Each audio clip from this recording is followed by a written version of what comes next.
Recording the podcast now. You get your peanut M&Ms gone, and you're down in your milk. Okay, I'm ready to go. Let's do this. Like Santa supper. Ah. Yeah, I'm pissed. So let's do oh my god. Let's do this to lift our spirits. You're traveling to another dimension. When I die, I want to be high. Make the word that's very me, along with my currency. You're entering the Twilight Zone. Hey, okay, roll it again. You're entering LIW The Twilight Zone review.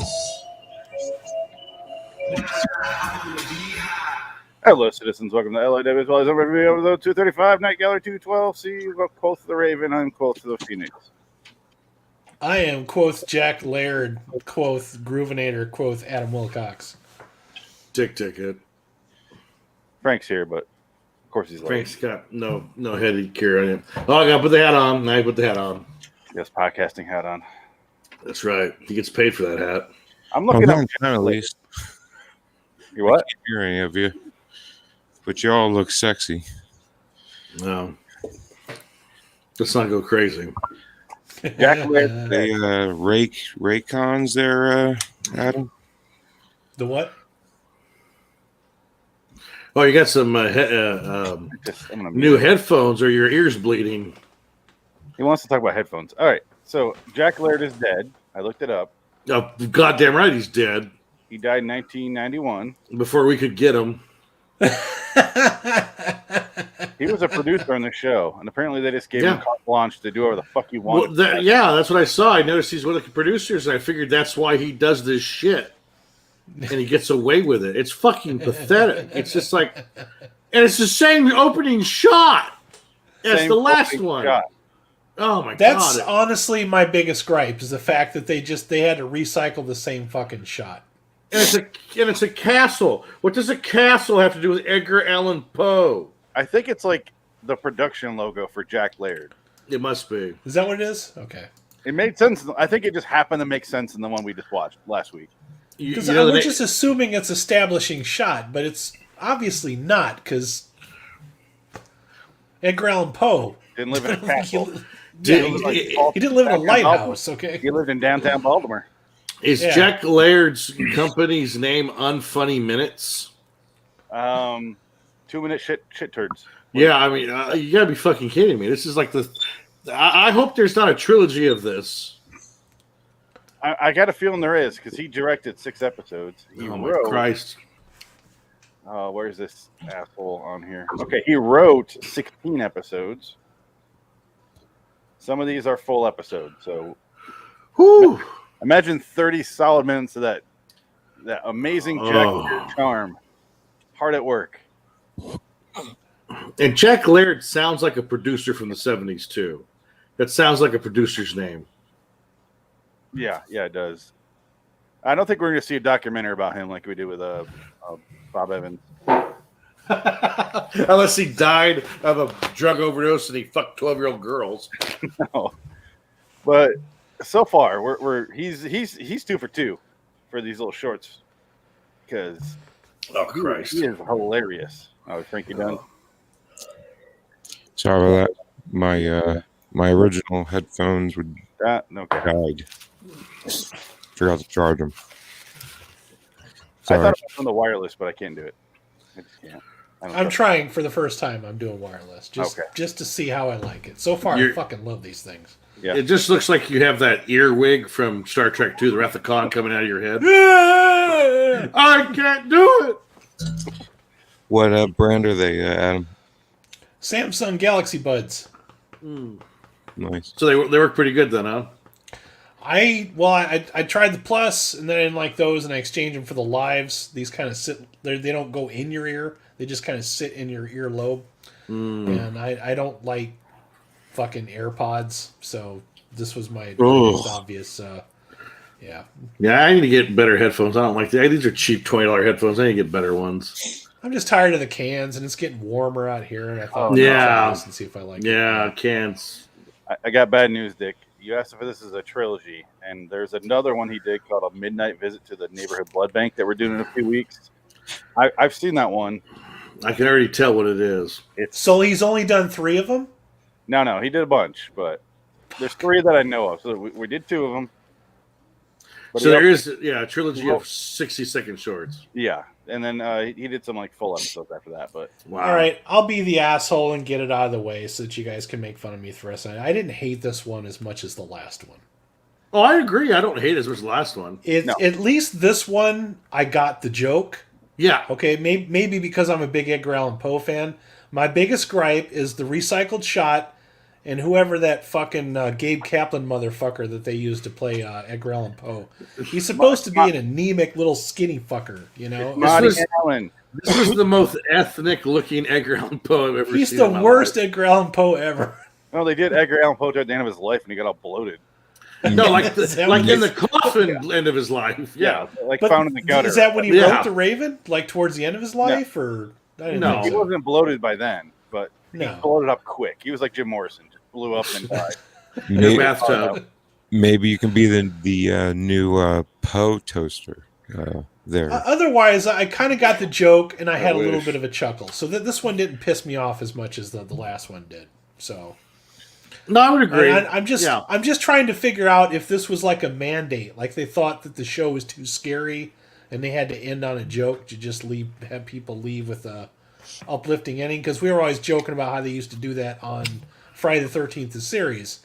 They'd always end on like a kind of a quip or a joke or just some lame little lighthearted thing. I didn't know if that was this episode's version of that. Like this is how they do it. It's like if you're going to go that out of your way to set up a joke where you literally have like one actor and then, all this, at least make sure that the joke lands, This one I had a little bit of a chuckle from. There you go. Edgar Allan Poe right there. Edgar Allan Poe bobblehead. I have an Edgar Allan Poe poem I can play real quick if you'd like to hear it. No. Is it this? Is it this episode? No, it's just a quick Edgar Allan Poe poem. That's all. Is this a joke? Is this a joke? This is going to be a joke. It's an Edgar Allan Poe. A poet. Is it El Dorado? I don't know. I like Edgar Allan Poe, but high school kind of burned him out for me, so I'm like more of a T.S. Eliot guy, We never talked about him in high school. We didn't even, he never got brought up. We talked about him constantly in high school. Like every year is like, oh yeah, I never heard of Edgar Allan Poe before. Yeah, I've never I didn't even know what The Raven was. I honestly know more about Edgar Allan Poe from watching Hammer horror movies than fucking reading the poems. Yeah, that's true. There's like I think every poem he ever wrote was made into a Hammer horror movie that was better than his poem. So would you like? I have the book. I mean, it's really like it's like 20 seconds. I think it would. Who's reading it? Are you reading it? No. Sure. When he starts reading it, kick him off. No. What? No, I'm just kidding. Ready? Yeah. From childhood's hour, I've not been as others were. I have not seen as others saw. I could not bring my passion from a common spring.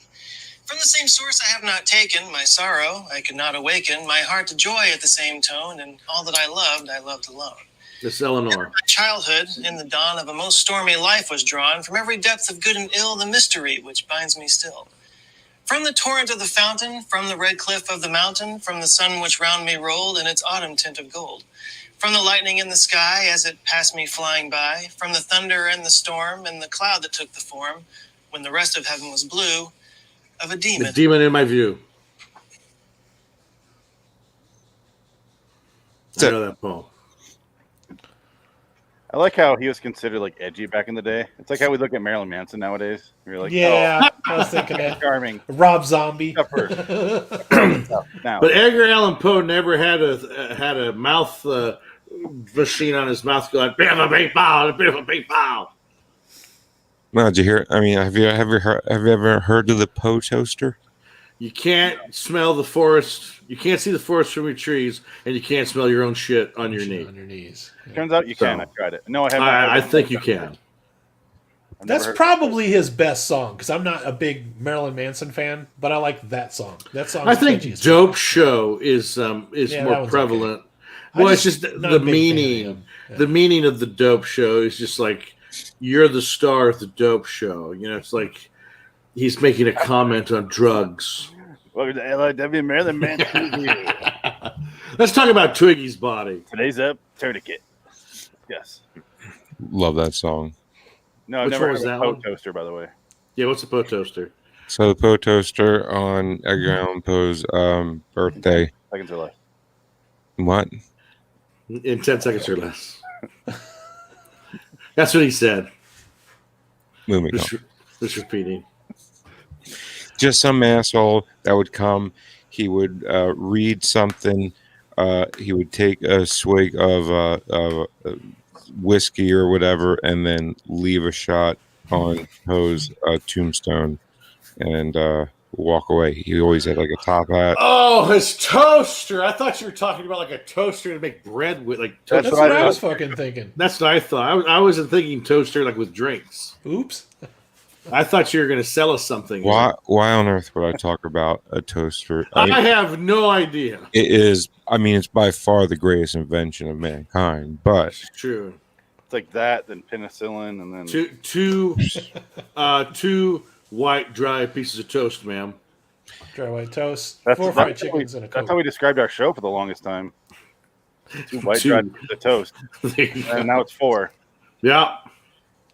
Leo Red's here. He sent us a cigarette or a sneaker. I can't tell. It's so small. Leo. Cigarette. It looks like a cigarette. Yeah, it's probably not a cigarette. It's probably it's a cigarette. That's a cigarette. That's a cigarette because we got fucked by Jack Laird again, and Jack Laird is weeds. smoking it, enjoying his time. That's what it is. My Lucy gum came today. My stop smoking Lucy gum. You're not gonna make it. I don't see that working. At least No. I'm trying, goddammit. So why don't you kiss my ass, all of you? I mean, you look like a smoker. You can't be anything else. Thank you, Dick. Hey, you smoked for a while. I know. I'm fine. Yeah. But I wasn't like addicted to Everybody it. in this room has smoked a significant amount of their life. About 20 years myself. Oh yeah, 18 is when I started basically. And I was smoking Marlboro 100s. Like that was like, ooh, I can't. It makes me sick now to think about that. I only quit about 5 years ago. No, look at that. Yeah, but that's like the light ones, though, isn't it? Is that? Yeah, they're lights. Yeah, I mean, lights. They're called Marlboro Blue. It's like you take a light and you take a menthol and you mix it together and you Yeah, I was gonna say, is it their menthol? Is that what it is? sort You of. dip it in acid and you have a good time. You ever try the Camel Menthol? Oh God, Crush, It's the just crush. all menthol, and then you Yeah. squeeze it, and it's like Yeah. like an extra menthol. It's gross. Yeah, I hate that shit. I hate menthols. I hate Crush. I can't. They make me. It's just like having ice smoke. Yeah. It's like Mr. Freeze. It's like sucking Mr. Freeze's cock. That's what a menthol cigarette You is. would know all about that. That's what I think that is. It's like being a nanny. Please put. I want to think Everybody about my chill. wife. Oh, I was going more on the animated series, Mr. Freeze. Oh. Who killed the tragic. dinosaurs? The Ice Age. Smoked his God. popsicle. I miss my wife, but you'll do for now. Cool. Cool. wow, Oh, Quoth the Raven. wow. At least it has more than 7 words, but also Yeah. it kind of pissed me off more after because they went that far out of the way to make this joke, which is literally the Raven they're literally quoting the Raven. Get it? Uh-huh. Yeah. But in the Well, poem, it says, "Quoth the raven nevermore."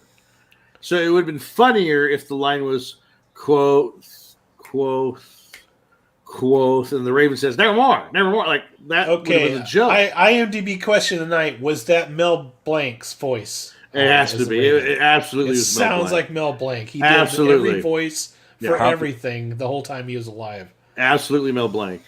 What does Mel Blanc even sound like normally? Like Like that. Bugs Bunny. That's Like what he that, sounds yeah. like. Seriously? Ah, gee, okay, that's great. It's Mel Blanc. Yeah. Yeah. Okay. Yeah. So that made it kind of funny. I'm like, oh, that's Mel Blanc. Funny cartoon voice. All right. Yeah. I liked it. I didn't hate this episode. No, it was perfectly fine. It wasn't like I said, insulting like the last one. No. Where it was like, oh fuck you, like oh come No, on. it didn't leave me with my hands up in the air like I'm thinking, okay, they tried. You know, they didn't put that much effort into it, but it didn't piss me off either. Yeah. So you know, Should have made a left at Albuquerque and a right at Yeah. the border. If I would have had, if I would have had this means wall. if I would have had a glass China dog, I'd put it up to my face and rub it and have the dog attack Jack Laird. But that's a story for another podcast. Yes, sir. You can ask for the dog in the trunk. That's true. Yeah, that's true. And That's then a good point. There you go. That's Mel a good Blanc, point. raging racist. No, Mel Blanc was not. He helped a lot of people. Pretty He's sure a good Edgar man. Allan Poe was. He lifted Edgar a lot Allan of Poe- boxes, you know what I mean? Edgar Allan Poe was just a drunk, and he was lonely. The poor guy lost his wife due to tuberculosis or whatever was killing people at the time. I mean, that'll I fuck like you up. that movie where John Cusack played. Yeah, Raven. terrible movie. Never It's a terrible saw it. movie, but I don't know. I kind of Theater. liked it too. Me too. Anytime Jeffrey Combs, It's a plays wonderful, Poe- terrible movie because Yeah, I liked the performance. The reminds story me was of- stupid, but I was digging it. The first Hitman movie where I'm like, God, this is so stupid, and I love it. I love it. I hate myself, but I love it. I- First kind of reminds me of Escape from L.A. It's trash. Yeah, but you sure. like Yeah, it. you can have your little moments of like, oh, these are trash It's, movies, but it's I love guilty them. Yeah. trash. Yeah, Yeah. guilty trash. This I got- yeah. Raven episode is guilty trash too. I got plenty of those. It's fine. Frank just loves Hitman because of his man crushes in it, right? That's what you're gonna Oh, say. Fuck Timothy yeah. Oliphant. Oh yeah, he's a skinny A skinny layup man. on. So, He's a a I think it's skinny, funny 'cause- skinny man. You can always tell when Dick Dickett finally watches the episode because it's like go to the race, off to the races. Have to tell everybody how much I hate this fucking episode. You do it every week. And now he's the one going, I didn't hate it. Well, I mean, it was You just, lying I shit. fucking hate it. my initial reaction was fuck Jack Laird. That's what I put, and I stand by that because I still think, you know what? No, fuck I will that guy. stand by fuck Jack Laird. He Yeah, sounds I'll like a stand by cunt. that. Yeah. I'll stand by that. I'm not glad a lot of people are dead, but this is an example of that. Yeah, yeah, Well, Janis Joplin for sure, but you know, yeah. yeah. I want to go to Yeah. his grave. Thank God she's dead. Piss on it. I want to go God to Jack damn. Laird's grave and leave. I want to be the Jack Laird toaster and leave a shot of glass of piss. There you go. Yeah, There you go. That's all yeah. That's take that, you fucking asshole. Gonna leave Even it back. better, Yeah. put the shot glass on the tombstone Phoenix and try to piss into it and see if how much of it lands on the shot. And then you make a bet. And then you make a bet with the bikers at the playing pool in the background that Jack Laird's family Make won't yourselves care. a shitload of money. Piss on the bar, piss on you, Yeah. and not only would you be not mad about it, but you'd be happy. You know what's fucked up? The first time I heard that joke was in boot camp, and then that movie came out like 2 years after I got out. Oh, of wow, boot camp. there you go, Holy there you shit, go. that joke made its way around. Yeah, I'm Like, sure it's that's funny listening to Quentin Tarantino tell it, but I'm like, fuck, I know this joke. This would have been so much funnier if I would have not known this joke. But I still like Also, that part. when you were in the Marines, did you guys have like Navy. a bunch of or Navy? Did you guys have a bunch of like nicknames for everybody, like a typical Oh, fuck yeah. military group? Yeah. No. Oh yeah, everybody has a nickname. Yeah. It's so because the ones that I gathered from all my friends that were in the service, a lot of them are. There's always a big dick, a guy with a huge cock. There's always a small dick guy with a little dick. Then there's always like an effeminate guy they make fun of. There's always a Hispanic. There's always a black guy. There's always a white Aryan Nation guy, and then there's Texas. There's Tex, and that seems to be the 7 iconic soldier types that come into play every time. You learn all. I don't know if we had all Harvard those, Ridge. but yeah. We definitely No, had, this is all from different people's stories about their time in the service. There's Mario Van Peebles. Mario Van Peebles. Yeah, my father told me that in boot camp every day, a black guy and a Spanish guy, there was a stabbing every day. They fought. And The same 2 people. no, Same 2 guys. No. it was a group against a group, and Okay. there was always a stabbing. One would stab the other. Sometimes, I don't know what the score was, Yeah. but none of that shit. Your Yeah. dad was in prison, not military. Yeah, I was gonna say, is this the like a prison yard or the Marine yard? That this sounds was like my high school. Yeah. it was Fort Leonard Wood, Missouri. Well, when I was in prison, I had to join the Mexican gang because that's all I had access to. There was no white guys in my prison. Yeah, I mean, when I was in prison, Aryans. I went right to Aryans. I'm like, I'm white, you're white.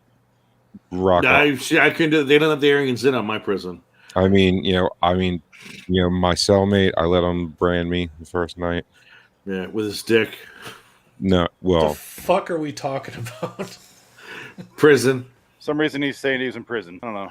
I want to tell you, I'm going to spend 35 minutes talking about how I had money in my asshole, like Stephen King in Shawshank Redemption. It'd be funnier if you said you had a gold watch that you got in Vietnam and you hid that fucker up there for the entire time. Died of Now I give dysentery. this watch to you. like Yeah, Pulp Fiction couldn't get any better, and then you get that. It's just like You bring in Christopher Walken, full blown Christopher Walken Yes. mode. Anyway, Now, is that Roger Ailes or is that Quentin Tarantino? The Watch. Quoth Raven. Quoth the Tarantino, I believe. Ailes. Tarantino. Roger Avery. Quoth the Raven is 2 minutes long. We've been talking about it for 20 minutes. I think I it's want to enough. see I would like to see a Tarantino take on a fucking on a Night on Gallery. a fucking. So Yeah, that well, no, guy not on Night Bro- Gallery, but I would like to see a Quentin Tarantino do like one of these Just Edgar pull- Allan Poe just type pull the Hammer ripcord. horror flicks. I would like to see his version of one of them, because he's pretty good at doing tributes. So You know what I That'd just be funny. rewatched? I only saw it once, but it was the Johnny Depp Headless Horseman thing. Sleepy Yeah. Hollow. I watched Sleepy it. Hollow? Sleepy That's Hollow, pretty good. yeah. Yeah, it's It's not bad. actually still kind of holds up. I When it like came the first out, I time. loved it, and Oh, it's still got are. nothing to do with the fucking poem, but it's still fun. You know what I mean? Yeah. It's not boring. Well, it's fun Andy Kevin Walker script. So It's you know, it's just he's that always good. end of the it's like that end of the Tim Burton era where he Yeah. just before he started getting really annoying, just before Big Fish, which I loved, and I think that was the last good fucking movie ever made. I Yeah. think he got burnt out after Big Fish. I had that He theory. did. Yeah, I think the studio. Yeah, He had some move. He tried to do the Superman movie, and that fucking fell apart. And he just. I think you gotta watch that documentary. You gotta watch I it. have. I've seen that. Have you seen that documentary. one? Okay, yeah, that's that's very great. entertaining. That was entertaining shit. that Oh, would have been you such gotta a watch bad it. movie. It's awesome. But can't God, watch it would it. have been fun. I can't watch Nick Cage movies that could have been. I can't do that. Oh, you'll cry. You will cry. Yeah. You'll cry big man tears. Because knowing Tim that Burton never even happened. Tim Burton almost starts to cry. Like It Tim, would this have is been the worst movie ever made. Oh, yeah. God damn it! no. I think it actually would have been a good No, movie. I think it no. would have. I seriously No, that do. movie would have fucking tanked to the Stone Age. No, it would have been much better movie was than Planet. doomed. Would have been much better than Planet of the Apes.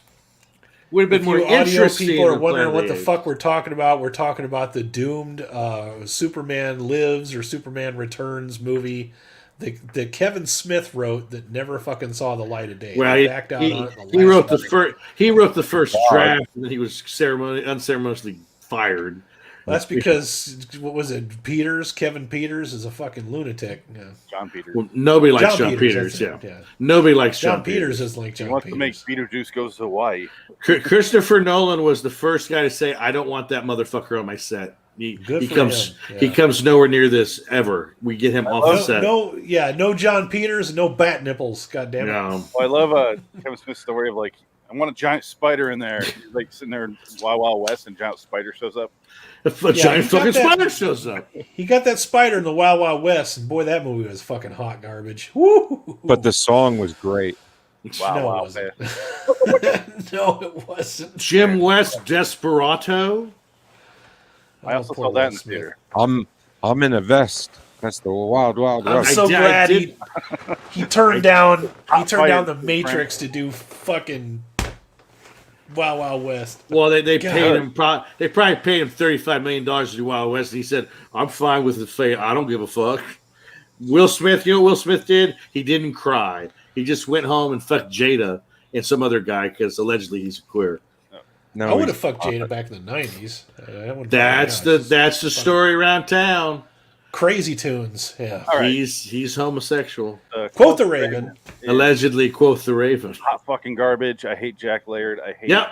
It makes me hate Edgar Allan Poe a little bit more, which sucks. But Well, it's not his fault. He's dead.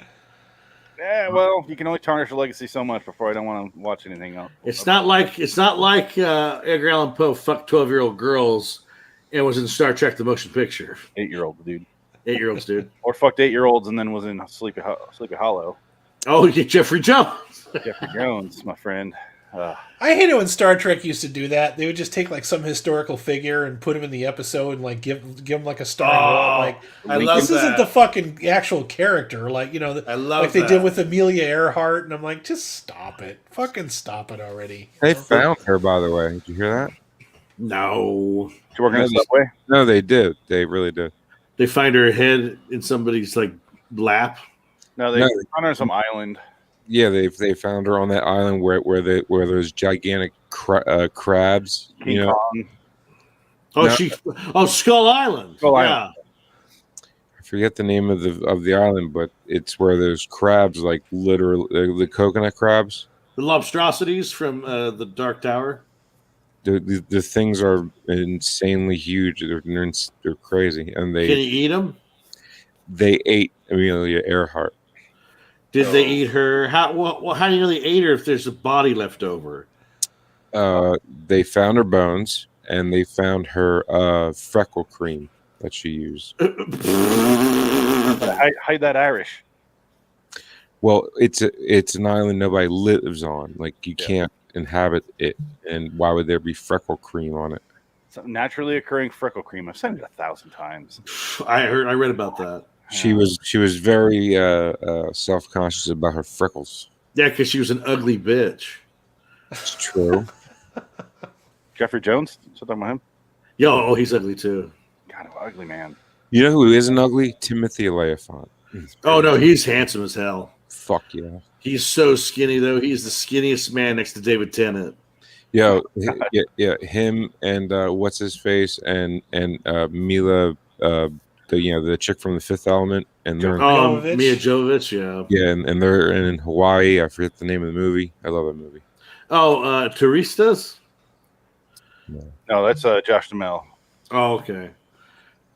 I really forget. I don't know. It was a good movie though. I know what you're talking about. As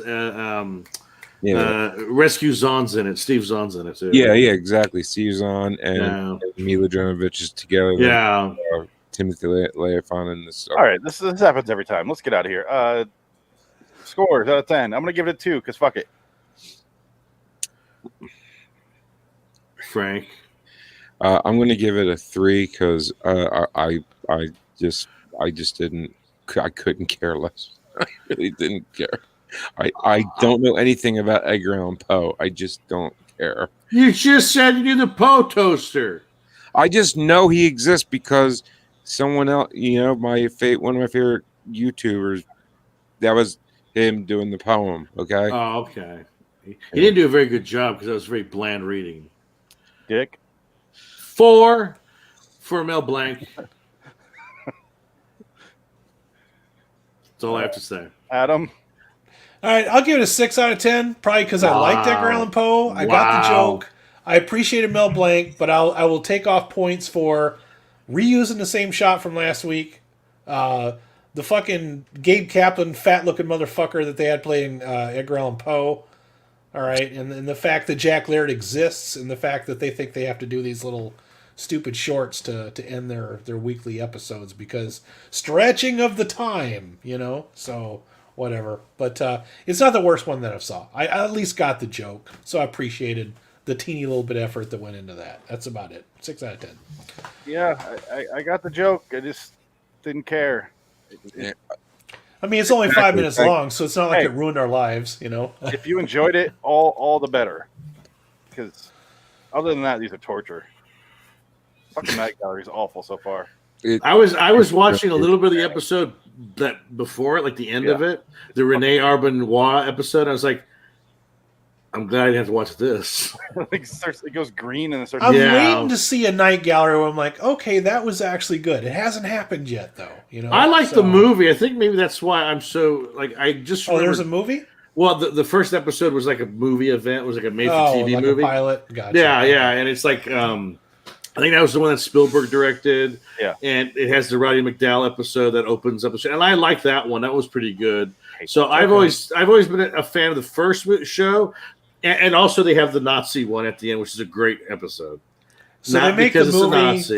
they get the talent in, and then when it just goes to syndication, becomes an actual TV show, they bring in the B team to take I think that's what happened. They have to follow an A team's. Okay, it's one of those. I think deals. that's what happened. It's like V the series compared to V the miniseries. Like I think that's difference. Yeah, gotcha. Okay, I would say that's sense. accurate. Yeah. But I would like to investigate if these little outros that we keep watching, these little 5-minute pissant Jack Laird scripts, are meant to be some kind of, is it time filler or is it meant to be ending Time the filler. episode on an up note? Both, probably. It's definitely time filler. I would just like to know. It's about 2 minutes short. If it I was don't think time it's filler- worthy of my research.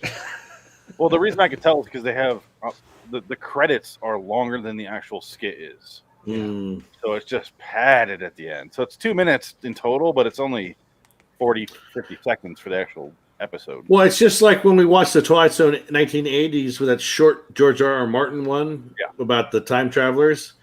So that wasn't funny, nor that was just a time pattern, I guess. Yeah, there's not a whole lot of those. So NightGallery has more of those than. Yeah. Oh no. Yeah, I figured. Yeah.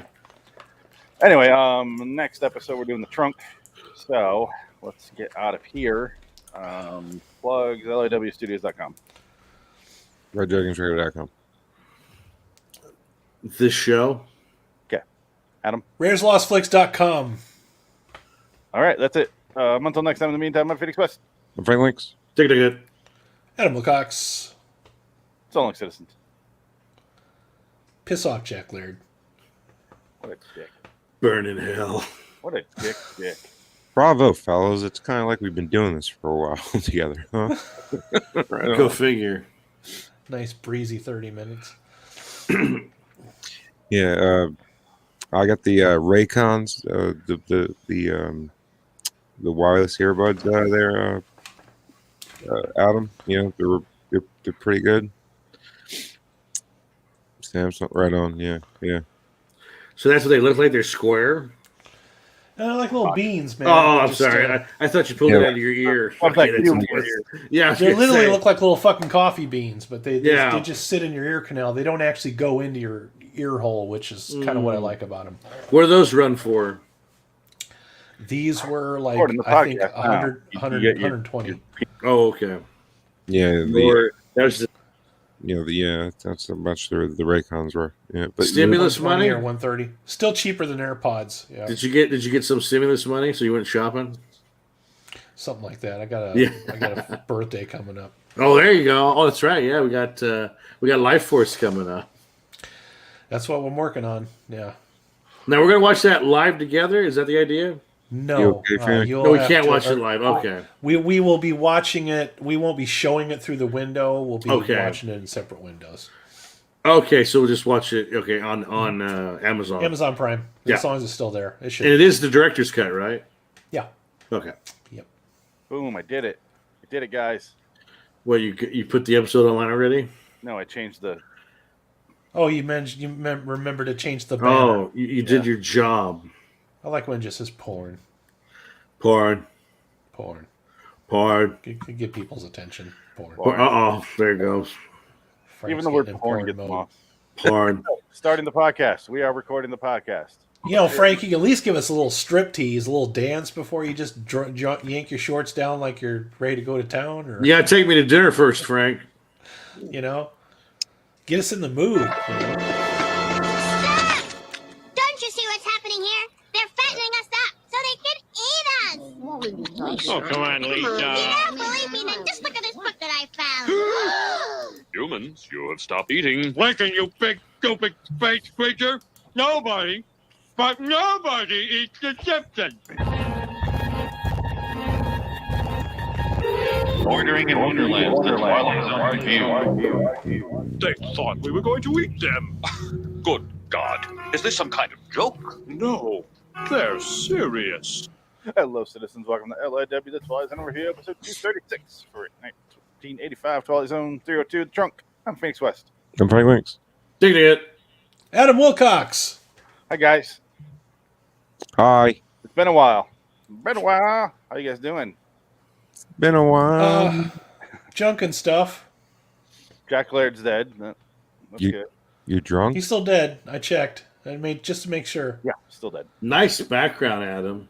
I know. I like Dick that. and I periodically go out to his grave and drive a stake through his chest because can't hurt, right? Can't hurt. So- We have to, but it has to be the two of us because we can't do the joke unless there's another person right. there. You We gotta dress have up in some playoff. costume for the occasion. Yeah. And then we fuck his mouth hole. You can only do that so many times until it's Yeah. no longer a mouth hole. Well, I mean, Never it gets it's, old. It never gets old, so it's fine. The eye holes stick around a lot longer.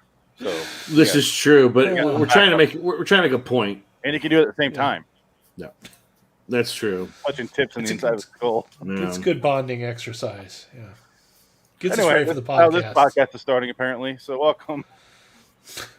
Today we watched TheTrunk for this show. I genuinely enjoyed this episode. Me too. I really like this episode. This is the first episode of the 80s one that I actually liked. Yeah. I'm a sucker for Bud Cort. I can tell you.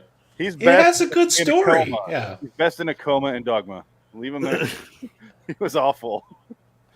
I love Bud Cort. He's such this affable loser, and just it was a It's sweet established well. episode. It Yeah. had a nice story to it, like a really it's very- nice, yeah. uplifting, pleasant story that I was like, oh, that's great. It Which made I- me feel good. Yeah. I almost thought it was going to have a really dark ending. I did too. I was like, holy shit, this is fucked I up. wish it Is he did. going to become the Dream Master or the Yeah. fucking Wish Master or some shit like that now? Hello, That the sucks. Wishmaster over here. Well, I guess let's start off this time with our scores. And we're Okay. Adam, out of 10, what do you give this? I would give this one a shit. Yeah, me too. Yeah, a big shit. Oh, It's you guys between just 7 got and no 8. heart. It's between 7 and 8. I don't know. I can't decide if I want to do 7 or 8. I think I'll stick with 7 on this one. 7. I'm Okay. giving it an 8. Okay. Compared to all the other shit we've watched, this one was enjoyable. Well, yeah. This is literally the first 80s one I saw where I was like, oh, I Yeah. actually enjoyed that. Yeah.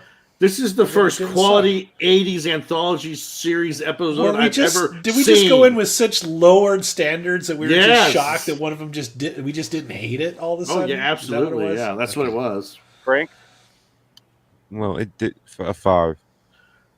I also gave it a 5. Of course you would, because you guys have no fucking heart. We don't like whimsy. You don't like whimsy. You guys up there, two guys up there don't like whimsy.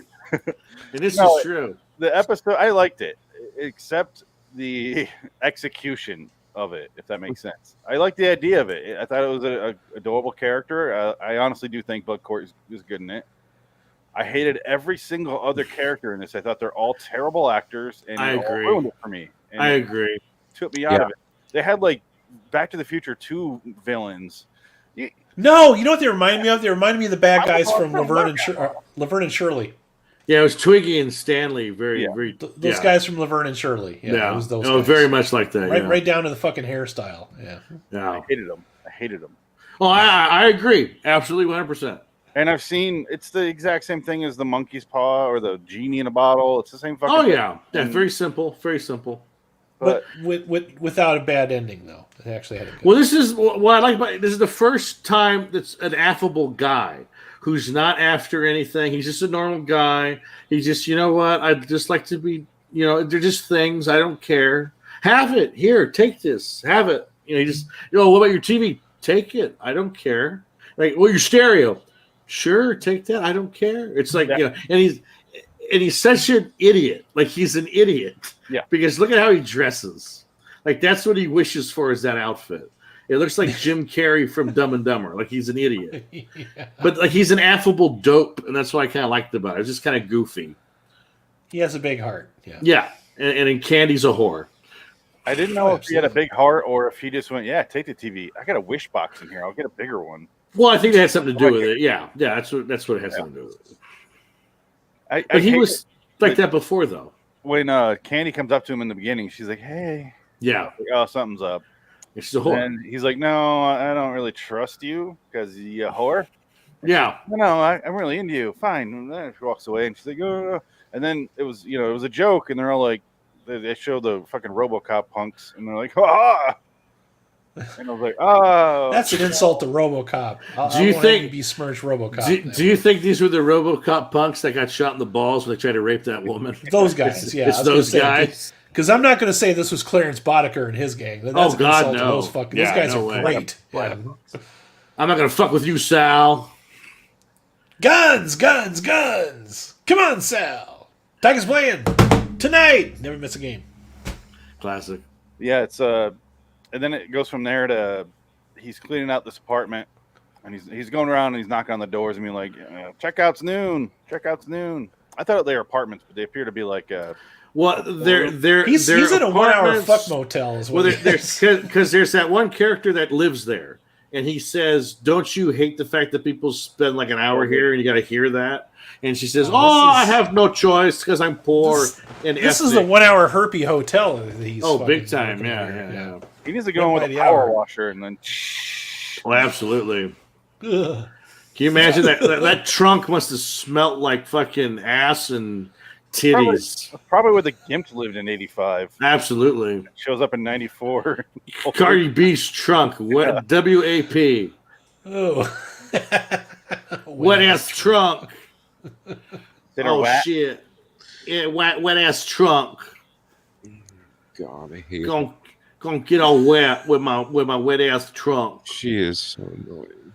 Then he finds the trunk and he goes, "I wish I had a nickel for every time I found someone's belongings afterward." And then it's like he opens it up and there's 10,000 nickels, and the motherfucker counts them all. He does. That was funny. He's fucking sitting there rolling them fucking nickels. I laughed. I laughed at this that. is going to take forever. And because I'm thinking, what the fuck are you doing? I says, you got a trunk full of nickels. Go buy yourself a coin counter and just fucking throw that shit in there. You remember doing that back in the day, rolling fucking... Yes, I still did do that. I still do that. Of course you did. I go to that fucking thing. I save every fucking dime and coin I can get.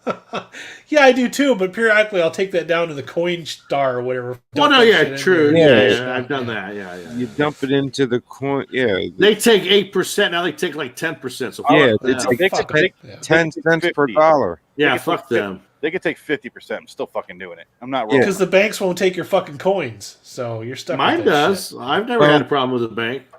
Yeah, there's still. No, I rolled. I had them roll. I had to roll them up. That's why. Yeah. There is still one bank around that will do it for free. What? Roll them and count them? No, you just dump them in and you don't have to pay a dime. Oh wow, that's pretty good. Yeah. My bank used to do that, and they don't. But my casino did that. My Indian casino. There's a chain shortage in California because of the whatever. And if you brought in change like $50, $60, $80, $100, they would give you like $25 free play, $10 gift certificates for the store and the restaurant, and you get the money back. You get cash too. You get the full amount of the change, and you get like an extra $40, which was a hell of a deal. It was pretty good. And a free buffet.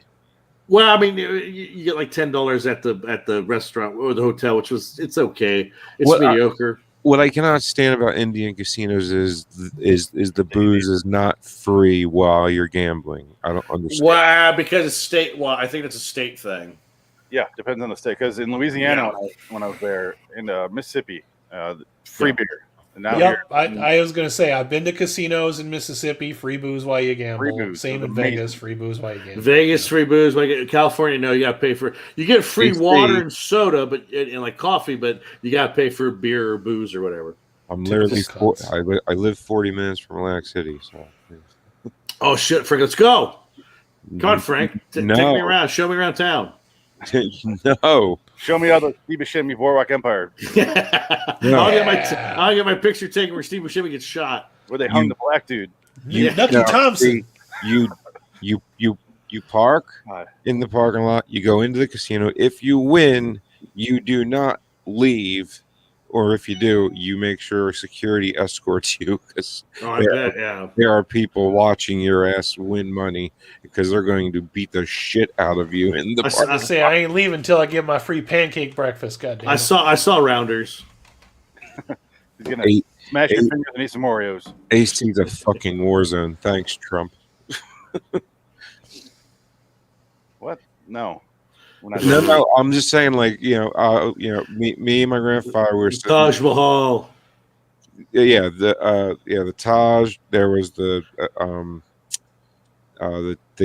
Trump, just the regular one, the first one. You're making love to Edgar Allan Poe. He had like 6 casinos there.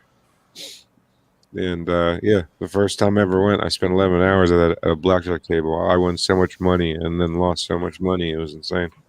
Well, that will happen. That's how they get you. I know.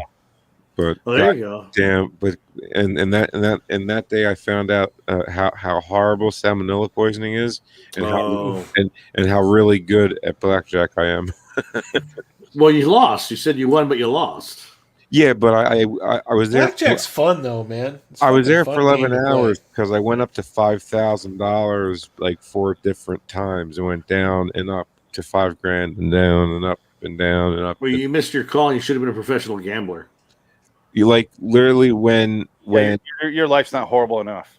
Yeah, like when a when a dealer literally at the end of his shift says, "Listen, I've never seen anybody really win the money like you just did. I know you're not 21. You should really leave now with the $4,000 you have." And I said, yeah, right.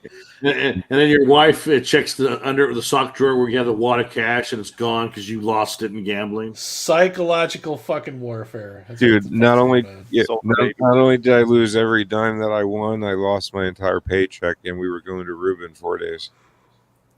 Going where? To Ruben's? Ruben Blade's house? Aruba. Which sad chapter Aruba. is in the book? Huh? Which sad chapter is this going to be in your book? It's got to be midway because he was 20, or he was below. He was not 21 yet, right? Yeah, it was I was 20. 18. No, 22. No. I was 20. 20. Okay. 20 years old, and then so I get to Aruba that night in Aruba. There's a casino next door, and you became a sex trafficker. No, I went to the casino with $50 in my pocket, and I won $5,000 again, and I walked away because I learned my lesson. Then I bought Maggie Grace. We had a great vacation. Got great heroin and just let it go all out. Yeah, did everything. Aruba, Bahama, coming to me, mama. With $5,000 in your pocket. Key Largo, Montego. Ooh, I want to bang you. Ooh, I want to take it down to Kokomo. You did fast and go to Bevmo. I want to go down to Kokomo. Thank God I put a $20 bill underneath the seat so I could get out of the fucking parking garage just in case. Well, that's what Richard Dreyfuss had to do in a movie called Let It Ride. It's a great little movie about horse racing, where they go, "You were so broke. He used to rat hole a $5 up his ass just to get a taxi ride home." Wow. So on my way home, I started throwing up everywhere because earlier the night before, I ate KFC and got salmonella poisoning. Well, Bud Cort wished that away in the trunk. Thank you. Yeah. So Candy's a whore. I'm pulling up the episode so we can see the original Dax Shepard in this episode. Oh God, he's so awful. He has his weird party. He's a shit human being. Yeah. Well, that's the thing. The party just shows you how awful these people are, and how just he's so complacent. He's just he doesn't care. He's just yeah, whatever. I don't know. Friends, clock. Look at that. Look at this fucking room. This room looks like is it's like an 80s. It's an 80s bedroom if it was furnished by one of those little stands that you see on the side of the highway that just sells random shit. Yeah. It's remember Goodfellas, the scene where it's supposed to be funny because they have no taste, where she talks about the couch and look at this. It took us 6 months. You couldn't even sit on it. And it's it's the ugliest fucking thing you've ever seen. Yeah, covered in plastic because got the biggest silver tree they had. Yeah. Yo. You think Maury tells his wife everything? Yeah, what's funny? We had a silver tree. So he's got a beanbag chair that's shaped like that looks like a tiger. Well, yeah, he has all these things in his apartment. Everybody's like, "Oh my god, this is the highest end of shit." It's just if you think that's the highest end of shit, you're garbage. That suit that he's wearing, though, was definitely the highlight of this episode for him. I'm like, okay, I can't not like this Oh, guy. no, yeah, exactly. Yeah. He's like the precursor to Louis Tully from Ghostbusters. You know? Yeah. He really is. It's funny because as I was writing down in my notes, why is he dressed like a fancy milkman? Yeah. Then he starts giving milk to a cat. Like, holy shit. Well, he was doing that at the beginning of the episode. Okay, here's the original Dak Shepard, though. There he is, yeah. It's like a It's Always Sunny in Philadelphia party with all these fucking weirdos. Yeah. There's Paula Abdul before she was Paula Abdul. Way smaller breasts. We got this guy, the greaser, and we got a couple greasers actually. But it looks like a fucking shooting alley. Like, look at these people. Yeah, a shoot up alley. You know, they're all fucking. And he looks like he's ready to start singing the Love Boat theme song any minute. You know. Look at this though. On the Love Boat. Moses over here. Oh, look at biker guy here. Oh God! Talk to the hand. Talk to the hand. Is that a fake tattoo, or did they? No, that's just hair. It's like a bullet wound. Those are just track marks, Frank. Just a little series of track marks. This is actually Bud Cort's family reunion. Yeah. Yeah, he's got some bruising from where the needles didn't hit. And look, you got Mimi in the foreground right there. She's a whore. All right.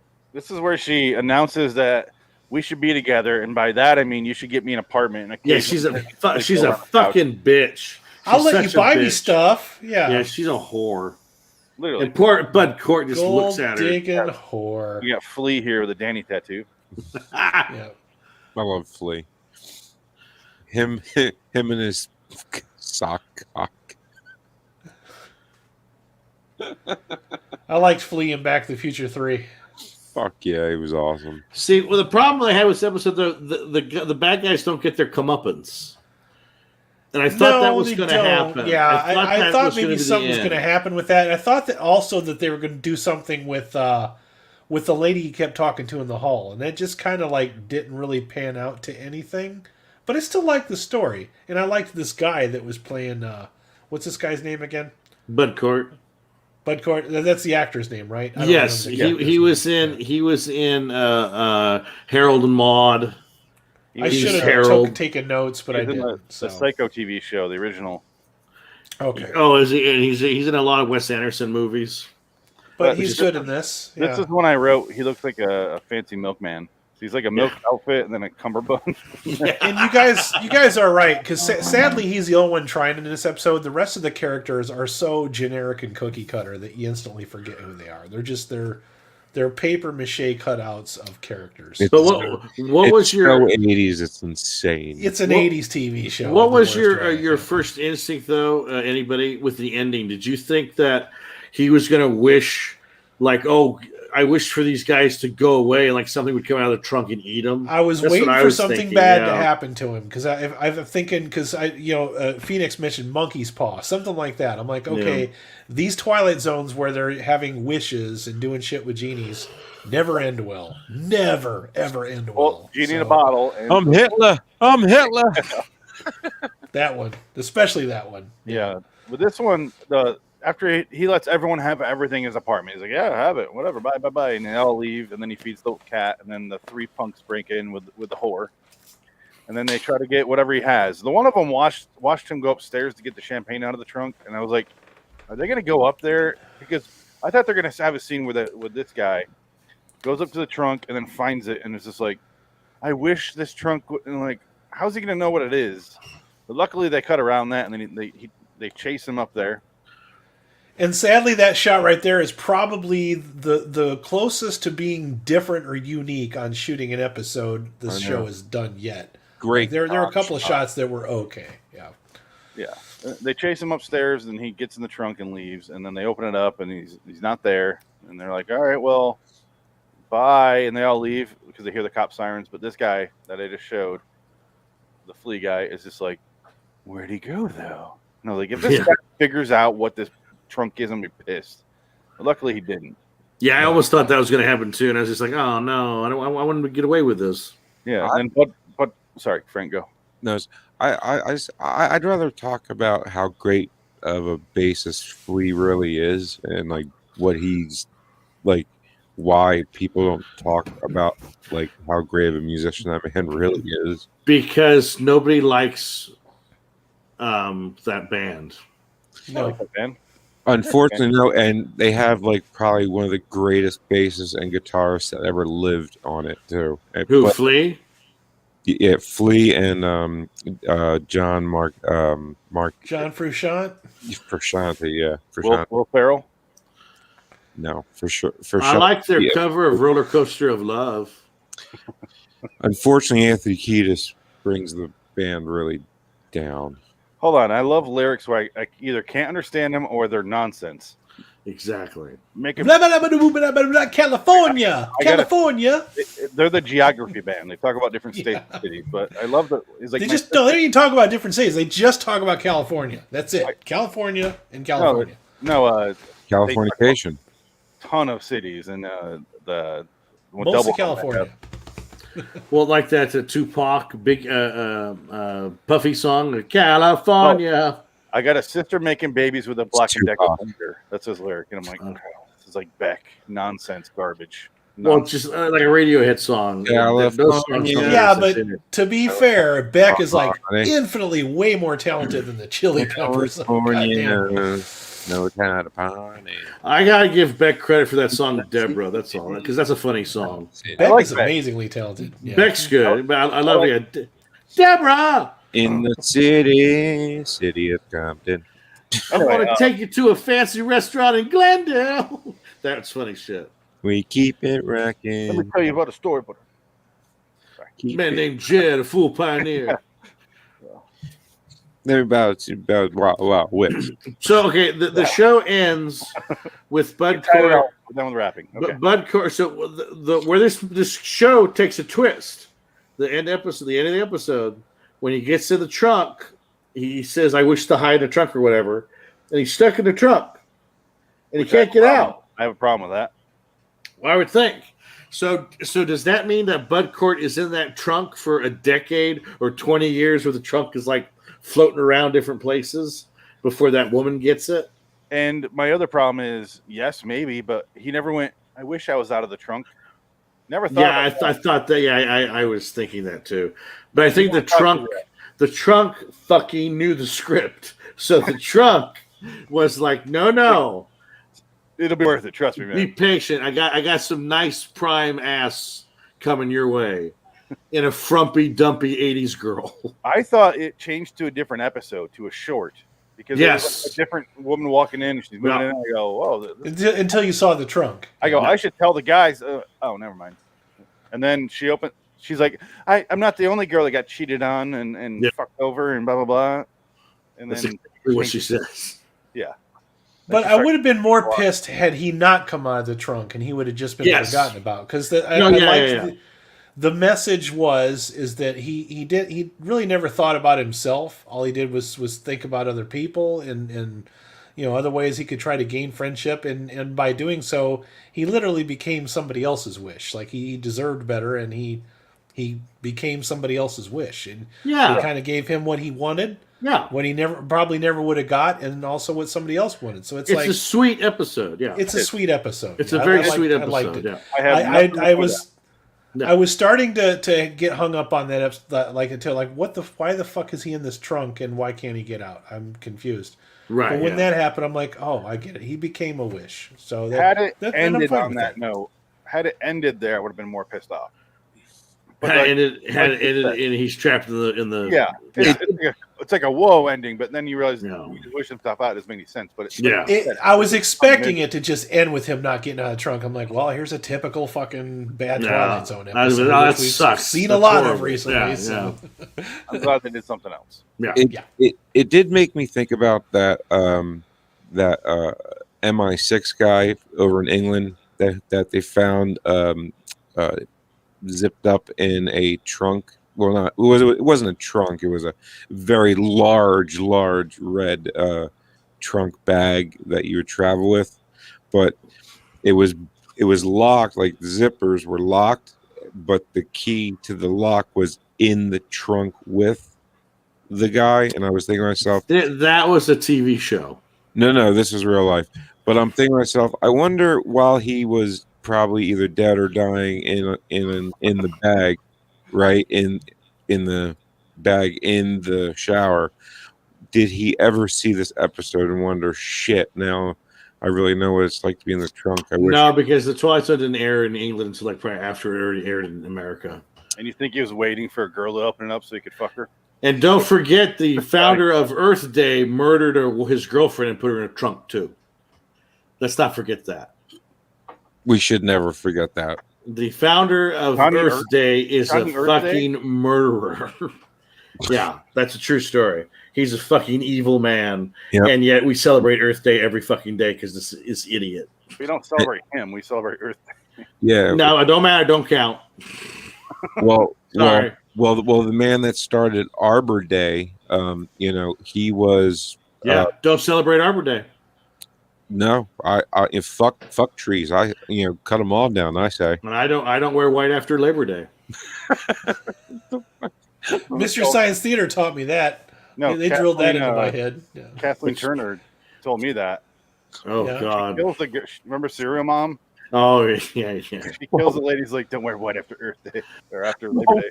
Don't wear white after Labor Day. Yeah.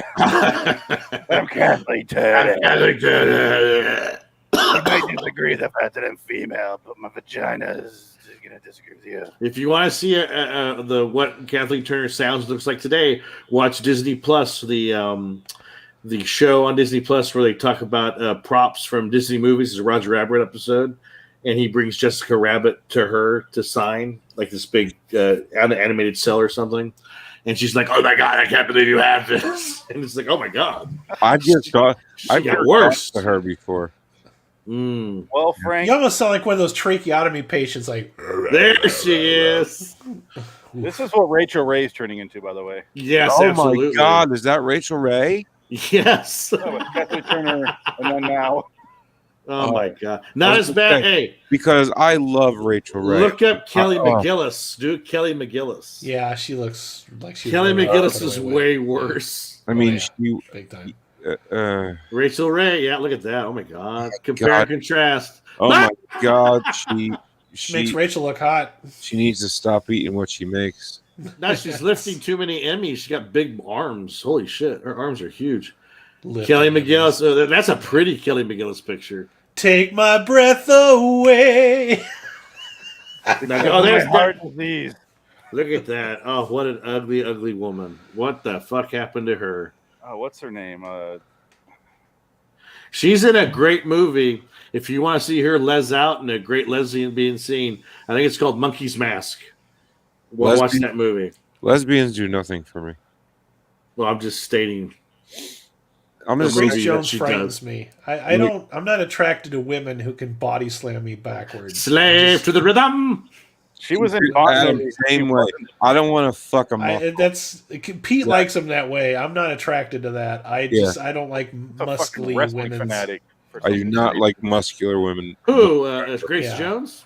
Yeah. Yeah. Grace No, Jones I is a never wrestling got fanatic? why she got into things. She Yeah. must have. When a girl can go like this and it's like, poof, I'm like, ew. She must have had dirt on somebody because I don't know why she got as many parts as she got. Because everything she was in, I was like, oh God, not her again. Please, no, not her again. Yeah, Adam, we're finding out that's how they got all their parts. Aren't you? I mean, It has to be. You know, we've Conan the been finding this Destroyer. out. That is exactly how A they View think. to a Kill, come on. like within That a was couple stunt- years of each other. Fuck. You cannot bring up Conan the Destroyer and not speak of Wilt Chamberlain. That was all stunt casting. That whole movie is stunt casting. It's a joke. That whole movie is just That movie's terrible. awful. I loved Conan the Barbarian, but Conan the Destroyer, nah.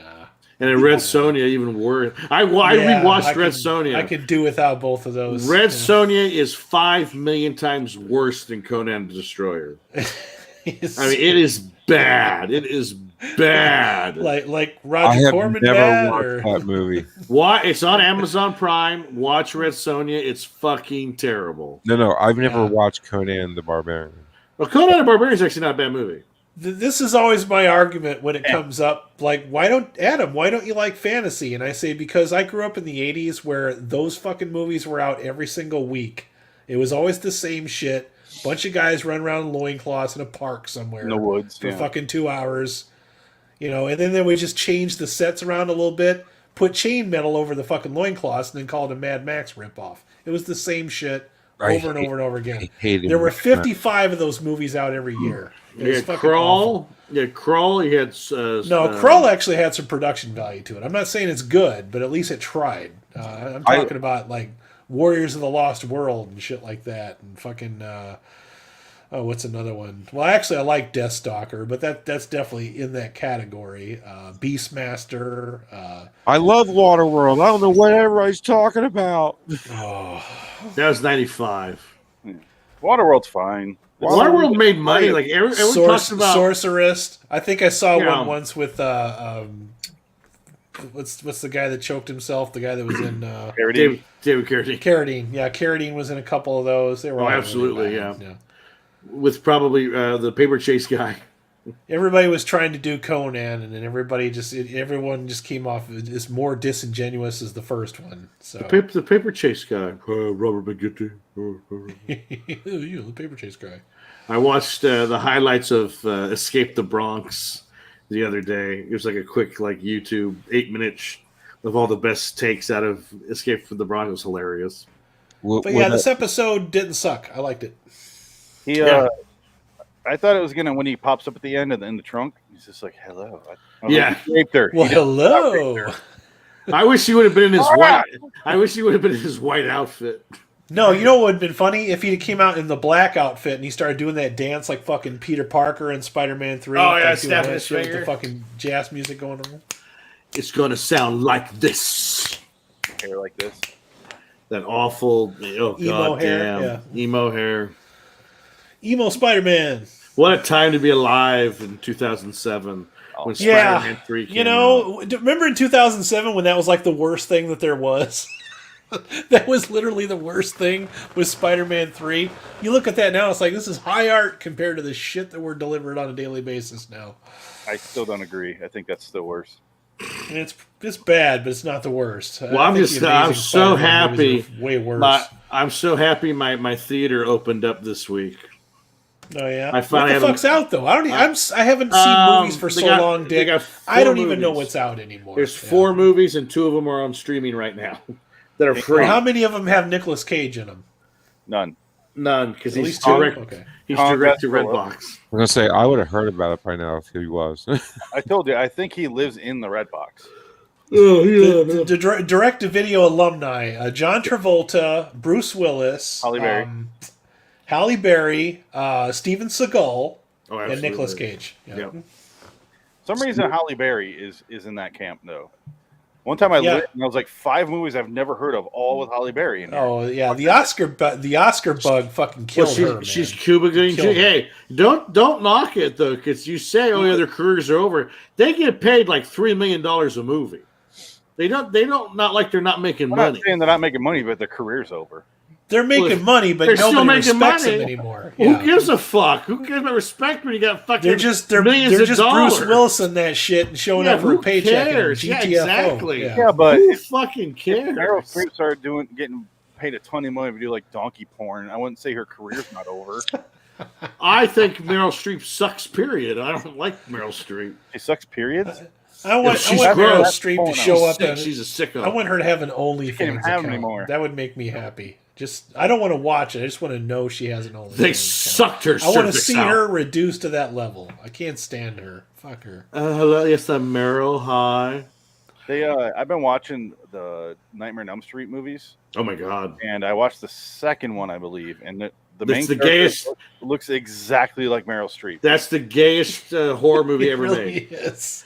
Freddy 2 is the gayest horror movie ever made. Well, I always thought that was so weird. That dude doing that fucking dance. I'm like, where is this coming from?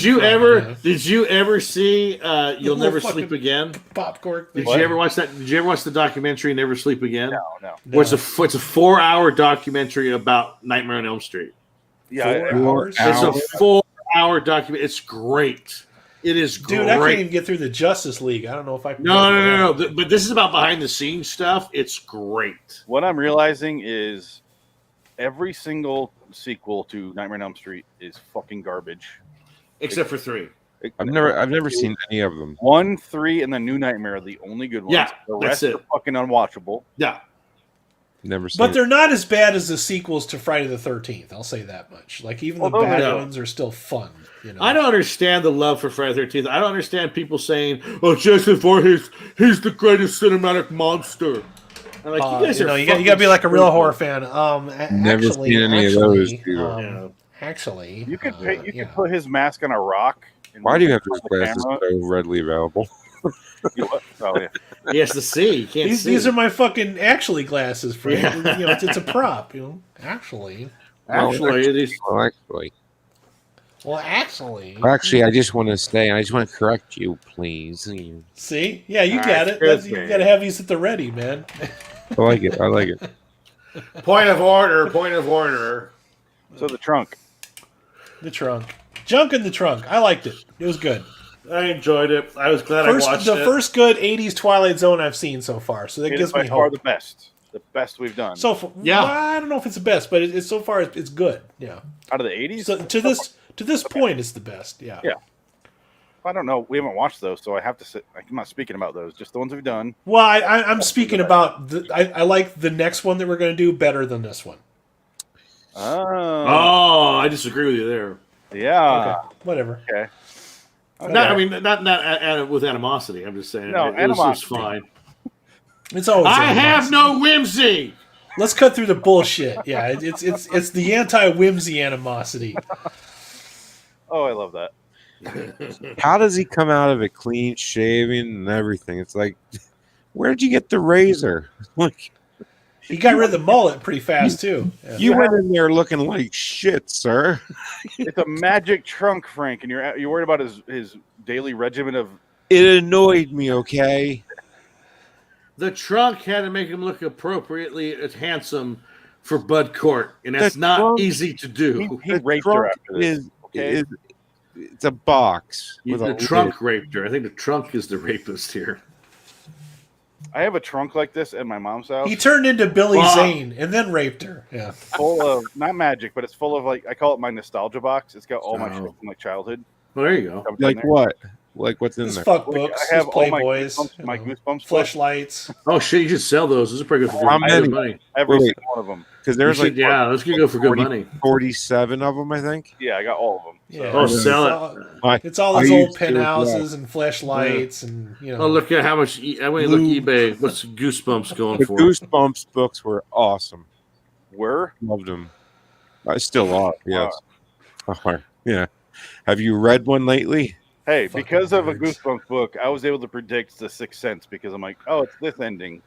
And I watched it. I was like, yeah, because one of my favorite Goosebumps is the ghost next door. I hate it when you do that shit too. When we're watching stuff and you predict the ending like halfway through, and then that's what the fuck it is, and it makes me mad. Like whatever Sorry. we're watching, it like drops at like 50% already from what I already thought it was. Well, look, there you go. Hey, a lot of 20 vintage Goosebump books, $39.95, $6 shipping. You're set.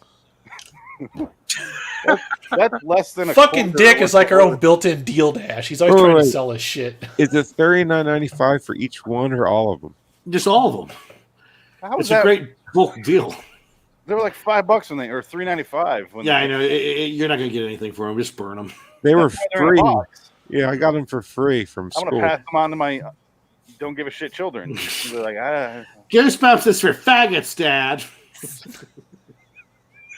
I'm a boy, by the way. No. no, they're not gonna say like that. They're gonna do the opposite. No, they're going to be like, I These love are it, Dad. gender characters. No, thank Yeah, you. exactly. Yeah. Oh, God. How do you Thank read you, Prince, something that you on meant- paper? What is this? Goosebumps is a cultural appropriation. How do they put these words on something? There's a white dummy on this cover. I cannot read it. But it was written by a Jew. I'm sorry. R.L. Stein? I don't think so. It's a pen name. It's R.L. Steen. Judge. And then you show them one Stern. picture of R.L. Stein, they go, oh, never mind. Yeah, he's clearly, yeah. Judge Silver. He- A Jew. He was definitely not circumcised until he was 14. I've been quoting the William Shatner movie for the last Yeah. week now. I noticed. Nike can quote the Raven. No, Shatner. No, The Smog. I've been quoting it in my Spawn. daily life. Dick, see if you can find the Charles Beaumont book, The Intruder. Oh yeah, well, good idea. I bet you it's not cheap. I want it. If it's not racist, you don't have it. I'll try to find it. I always stump. I just got Dalton Trombone's Johnny Get Your Gun the other day. It's got to have a certain amount of swastikas on the outside for him to pay for it. Well, at the Clan book swap, they don't have this one, so it must be hard to find. Let's see. Oh shit!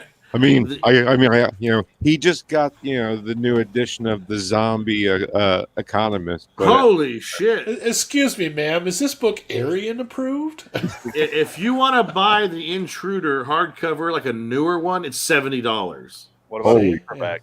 Well, the Intruder first edition, $150. You could probably get your copy of Mein Kampf cheaper than that. Slowly. Not really. It's really expensive at the moment. I'm saying the word paperback. Gone. Paperback. We got one here. It says The Intruder by Charles Beaumont. It just says $15.98. I bet you I can get it for like $3 off eBay. It's not in print anymore. Yeah. So that's why it's going to be a little bit more expensive. Yeah, neither's Mein Kampf real soon. Because the cheapest copy of The Intruder is like $25. UK Amazon. You got to go to like a local bookstore and just find a copy. No, you do. That's what I do. I just go to my thrift store and buy them. I got tons of them. You got your white pride. Yeah, thrift store is a great place to get books for sure. Yeah. Well, because my thrift store at a thrift store. No, I've never found Mein Kampf at a thrift store, but I just bought I bought Black Boy by Richard Wright. That's a classic. If a bookstore exists, I've looked. I cannot find it. I can't find it, and I'm flagged at every fucking library. They block my phone calls. Is it in yet? Look, I'm just trying to buy it for me personally. Okay, I'm not going to talk about it. I'll write my own copy, lady. Never mind. Forget it. But then they keep flagging it because you keep looking for that unedited copy of Song of the South, and they fucking call it. Oh, no, if you find that shit, oh man, that's big money right there. Richard Pierce. I remember seeing that in the theater. I fucking hated that movie. No, that was a joke. That was a Jon Stewart joke in his book. He did Mein Comfortable Shoes. That was the one he did like in 1997. America. And he did, I think so. And then he did. I have the first two. He did. It was before he did the Daily Show, though. I think this was just him as a with this comedian. conversation anymore. Anyway, the trunk. I liked it. I thought it was just kind of badly made. I like the story though, but the party scene was just like cringy and not in the way they intended. Oh, it was like a longer version of the Louis Tully party scene from Ghostbusters. That was like way better. It was the same fucking. Who brought the dog? But at least that felt like people that should be at a nice swanky party. Like everybody's been to an awkward party, and you know exactly what that felt like. Yeah. This reminded me more of Jesse Pinkman's character, his parties when and they all start like carving on the wall. And those were some of my favorite fucking episodes, dude, when he had that party going on for like a fucking weeks. Just people just graffitied the fuck out of his house. Yeah. There's actual hobos living in his house. Do you know that? Go ahead. No, go for it. They say the room boat going around, all these meth heads on the floor. And the guy picks up and starts taking it apart. Do you think Jesse Pinkman is the most overrated character in history? Yes. Who? Paul Aaron. Aaron Paul's character from Breaking Bad. He does just because it's poorly written because he won all the acting awards. I'm just like, why? He won like 3 Emmys for that part. I was like, why? My problem because of the way he says, "Yes, magnets, bitch." He would be doing well. He'd get on drugs. He'd get beat up. Go to the hospital. He'd cry. Repeat. Yeah. Repeat. And I'm like, oh god. He's cried a lot. Yeah. Anyway, we're not talking about Breaking Bad. That's all right. Podcast we might do. Yeah. So, any parting words of wisdom? Any lessons learned from the trunk? don't get in. If you have a heart of gold, you'll find a reward at some point. Yeah. You won't. I haven't. No. You have a heart of Swiss gold. I have a heart of gold. Unless you're Phoenix West and you just have a heart of darkness. So there is no light in this world. Yeah. I'm Werner Herzog. We're talking now. It's all pointless. Crawling Even on the when the edge of a sun's straight out, razor. There's still shade. Just a pile of tiny arms. Do you think the world is better after the rebellion is over? I did. It's a sweet ending. I'm glad they went with the sweet ending instead of the dark. Yeah. Because the episode didn't deserve a dark ending. The guy didn't. No. He didn't do the typical thing, which is become greedy. He just went, who gives a shit? It's all stuff. Have it. Yeah. And they're all talking about his big TV, and it's like this little. Yeah. 15 And that was one thing. Okay. I have a gripe with that. All right. Those TVs back then were way too expensive to just be carrying out the fucking front door. And you needed 3 people to carry them. Way too heavy, too. I had a fucking, 27-inch TV in my condo. Christ. And I couldn't fucking carry that fucking thing out. I had to leave it in the fucking place because I could not get it out of the room. It was too heavy. I was going to say, you better be on the first floor. No, I'm pretty sure I gave myself my hernia by trying to lift that fucking I'm TV. so glad I live in a world of flat TV. screens. Yeah, Yeah, you can pick a TV up with one hand now. Yeah, I've only had a flat screen / HD TV since 2012 or so. I waited a long time to get one. Well, you had your square TV, that silver TV, right? I had that one. It actually wasn't a bad TV, though. No, but I think the heaviest flat screen, the last heaviest flat screen, was the 3D ones. Remember those? Yeah, those are awful. Yeah, it's right there.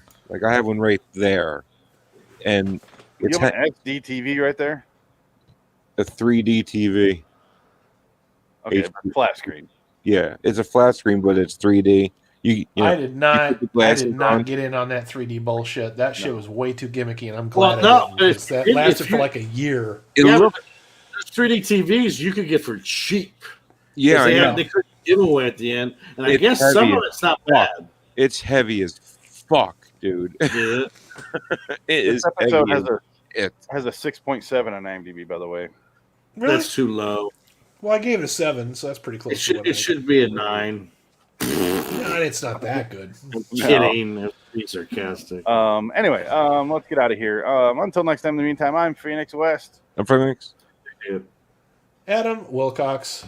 So long, citizen. So long, Bug Court. Are you still alive? Bug Court still alive? Oh, he's still alive, yeah. Okay. Hi, Bug Court. Say hi to Jack Laird for us, then. We're all fans. In hell.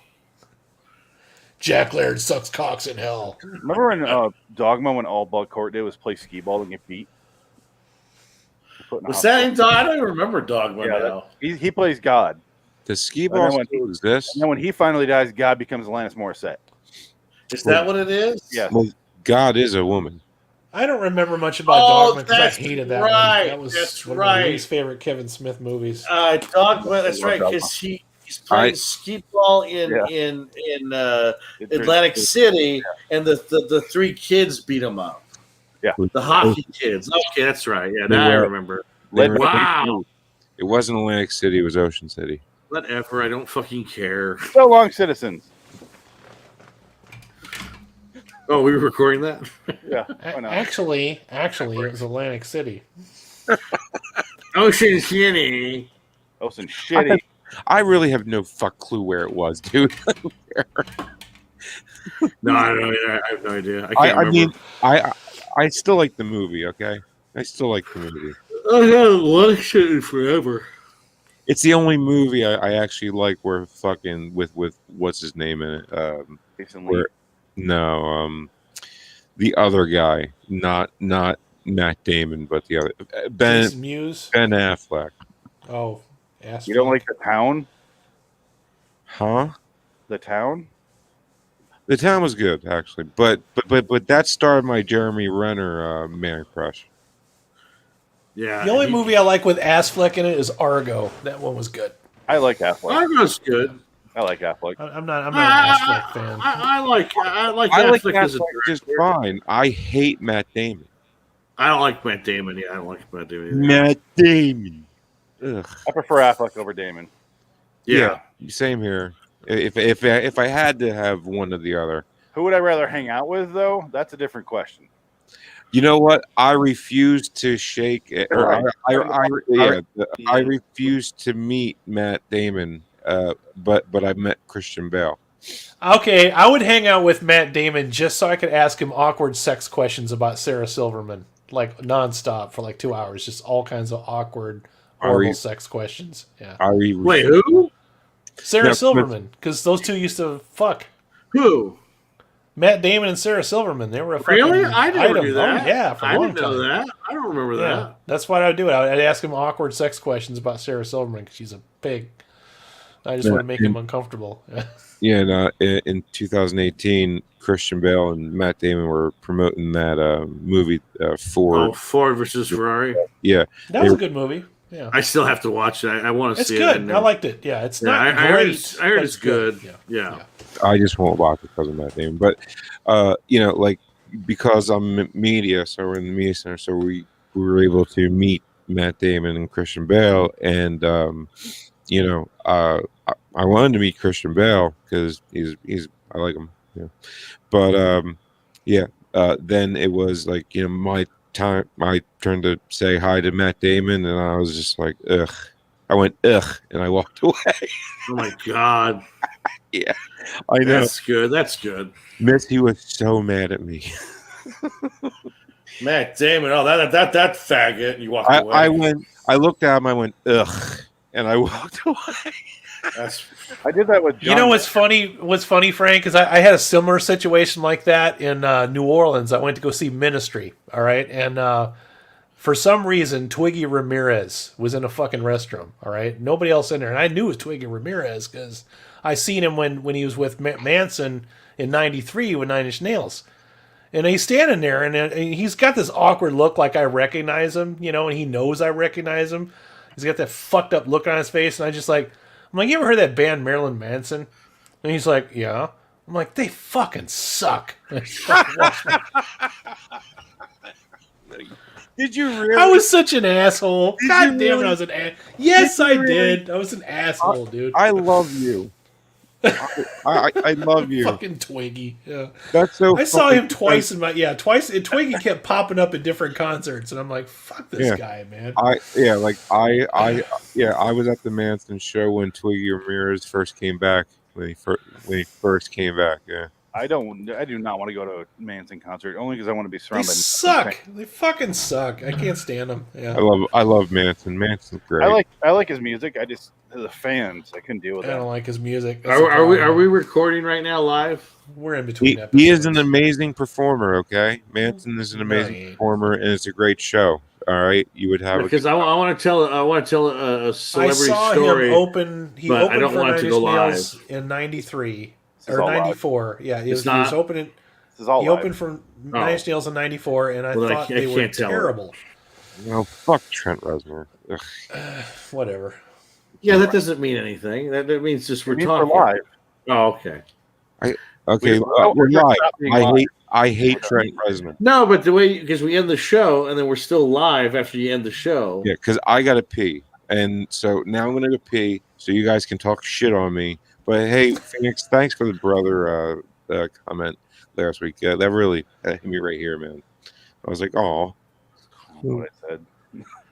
Oh, I was listening to it before I popped on here. Today. I'm gonna take the compliment and move on. He wasn't talking about you. Yeah, he was listening to a different live stream. I don't think he knows where he's at. It was still nice, and I said, "Oh, thanks, Phoenix." I don't believe you. It's all right. Marilyn Manson still sucks. I like Marilyn Manson and Trent Reznor. I like Trent Reznor way more. But... Go, Frank. Yeah, I like his music. I don't like him as a person. Does that make sense? I like the Biscuit. Body. I like his work. Music. How about the Biscuit? No, I don't like Biscuit. You like the Biscuit? You like Little Man? You like the Biscuit? It's like the opposite of Rob Zombie. I like Rob Zombie. Hate his music. I can't stand either one. I don't like his music, and I don't like him. No, I don't he's like a his funny movies guy. either. Rob Yeah, Zombie's he's fucking- funny. No, Douche everything nozzle. he does is terrible, but the guy himself, He's funny. Funny He's as got a hell. good All he sense of does humor, is yeah. stand up on stage and say, yeah, yeah, He's talking yeah, about for music, 3 fucking which is hours. fucking awful, yeah. Yeah. But the guy himself, yeah. No, he does this. Yeah. That's all. Yeah. yeah. But good for him. Dead girl. Oh, my Spook God. show, baby. Yeah. Good for him. He's got that hot wife that he forces us to watch. Speaking of Rob Zombie, I just got done watching Escape from LA before we started this show. Oh, Blu-ray. I had the most bare bones, no features Blu-ray I possibly could really? fucking own. You didn't get the, I you put didn't it get the special on feature? because I was going to watch it with commentary, and I went over to extras, and it says theatrical trailer. That's all it had. Or menu trailer. No. Theatrical trailer. I'm like, whoo, you really went all out on these special I features know for this exactly fucking what movie. version you're talking about. That's the one I had for a while. That's the one that I have. I got the good one, so I'm going to watch it with commentary. I don't want a collector's edition of that movie. I'm not that bad. Oh, you fucking kidding me? No. Love it. I think It's John Carpenter aged says poorly. No, John Carpenter says he likes this movie better than Escape from New York. Oh. He probably had more fun making it. I think that's why. Well, he had a bigger loves budget. it. Yeah, when you have a He bigger loves budget, it. it's easier Yeah. to do shit. But yeah, He loves that movie. He really does. And it's I love it. I think it's a great film. It's a lot of fun. It's a lot of fun. I think we'll you have guys like it several more more. because you lived in Hollywood or at least near there, so you know a lot of the locations. Oh, it's all over the place. No, it doesn't make any sense geographically. because of the way that movie makes fun of it so No. much. Yeah, It's all it over makes the no place. sense. Yeah. It makes no sense. I can tell you that right now. Just Well- we'll go into it. I'm going to make. Yeah. Actually, Save it this for will be tomorrow. This will be the first time I actually take notes for this thing. All right, good. I'm not doing I'll actually watch Escape from LA and pause it and like draw out the map. And But the say, reason I brought it up "That's is live." because the outro song literally is Rob Zombie. I'm like, Yes, it yep, is. that was the Yeah. 90s, all right. Early Ah, 90s, he the was one, everywhere. King of the world and the Dominated devil's radio. son. Yeah. All right, you guys ready? Yes, sir. The first time I fingered a chick was to a Rob Zombie song. That's how we're starting the podcast. Thanks, Frank. Thank you, Frank. That's the opening line of this show now. Great. First thing you said since you came back to the bathroom. You're going to talk in 5 minutes, and that's what you say. Anyway, let's do. What song was it? You're in the vicinity of an area adjacent to a location. The kind of place where there might be a monster or some kind of weird mirror. These are just examples. It could also be something much better. Prepare to enter the scary door.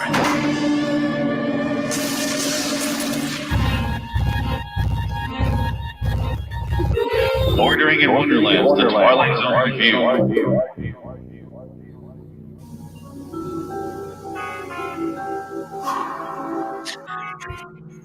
Can't look at you. I will never get Tom Elliott on the show. Hello, citizens. Welcome to LIW The Twilight Zone review, episode 237. Today we watch Twilight Zone 1985's 314 Acts of Terror. I am Phoenix West. I am Frank Links. Ticket. Adam Wilcox. Frank, you're a real true American romantic. You know that? Finger banging him to Rob Zombie.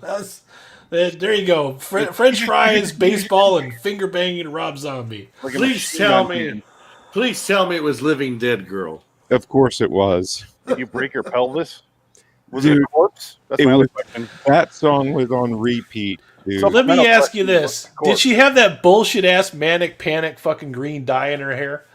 It was dark. I couldn't see her. Can I get my question answered? What? Is she a corpse? No, she's still alive. Was she at the time? Or do you reanimate her? I reanimated her. Okay. So many questions, and each one's going to get sadder and sadder. But let's go over to Acts of Terror. It debuted December 3rd, 1988. It got a 6.9 on IMDb. Just in time for Christmas. Directed by Brad Turner, director of such classics as Twilight Zone 2002, Pool Guy. No. Oh, no. Oh, Oh, that makes me angry. Yeah. That That me makes angry. sense. Brad Turner, Pool Guy. Fucking pool guy. Fuck you. Pool Guy. Yep. Well, I mean, it's nice to see he still sucked. Yeah. Okay. Where do I start? Oh, let me first, because I forgot to mention this in the previous podcast. Let's just say it now. I'm doing the NCAA Twilight Zone bracket on the Twitter feed. I just assigned a random episode to a random school, and now we're down to the final four almost. Right now, there's technically 5 teams, but it's Baylor with 4 o'clock versus Houston, which is People Are Like All Over. So one of those two are going to win, and then they're going to face off versus Gonzaga, which is the changing of the guard, Frank, versus either UCLA representing Dust or Michigan representing Shadow Play. So this is going to be a Redux episode. So this is going to determine what we do in a few Redux episodes. Please I hate Michigan as a Michigan State fan. I hate Michigan too. God damn it, I hate Michigan. Fuck Michigan. But come on, Michigan. Come on, Michigan. I hate that I have to root for them. It sucks. Oh, God. I'm also fine with Houston. People are like all over. That's fine. We can do that. I mean, it's Houston. Anyway, Acts of Terror. Guys, let's just go with initial thoughts. I thought... let me set the basic premise, then I'm getting initial thoughts. There is a woman. She lives with a man. She's really lazy and really clumsy, and he has to keep correcting her. I thought there wasn't any issue with this episode. I didn't know what the problem was. If she just listened and wasn't as clumsy, I don't see what everything could be fine.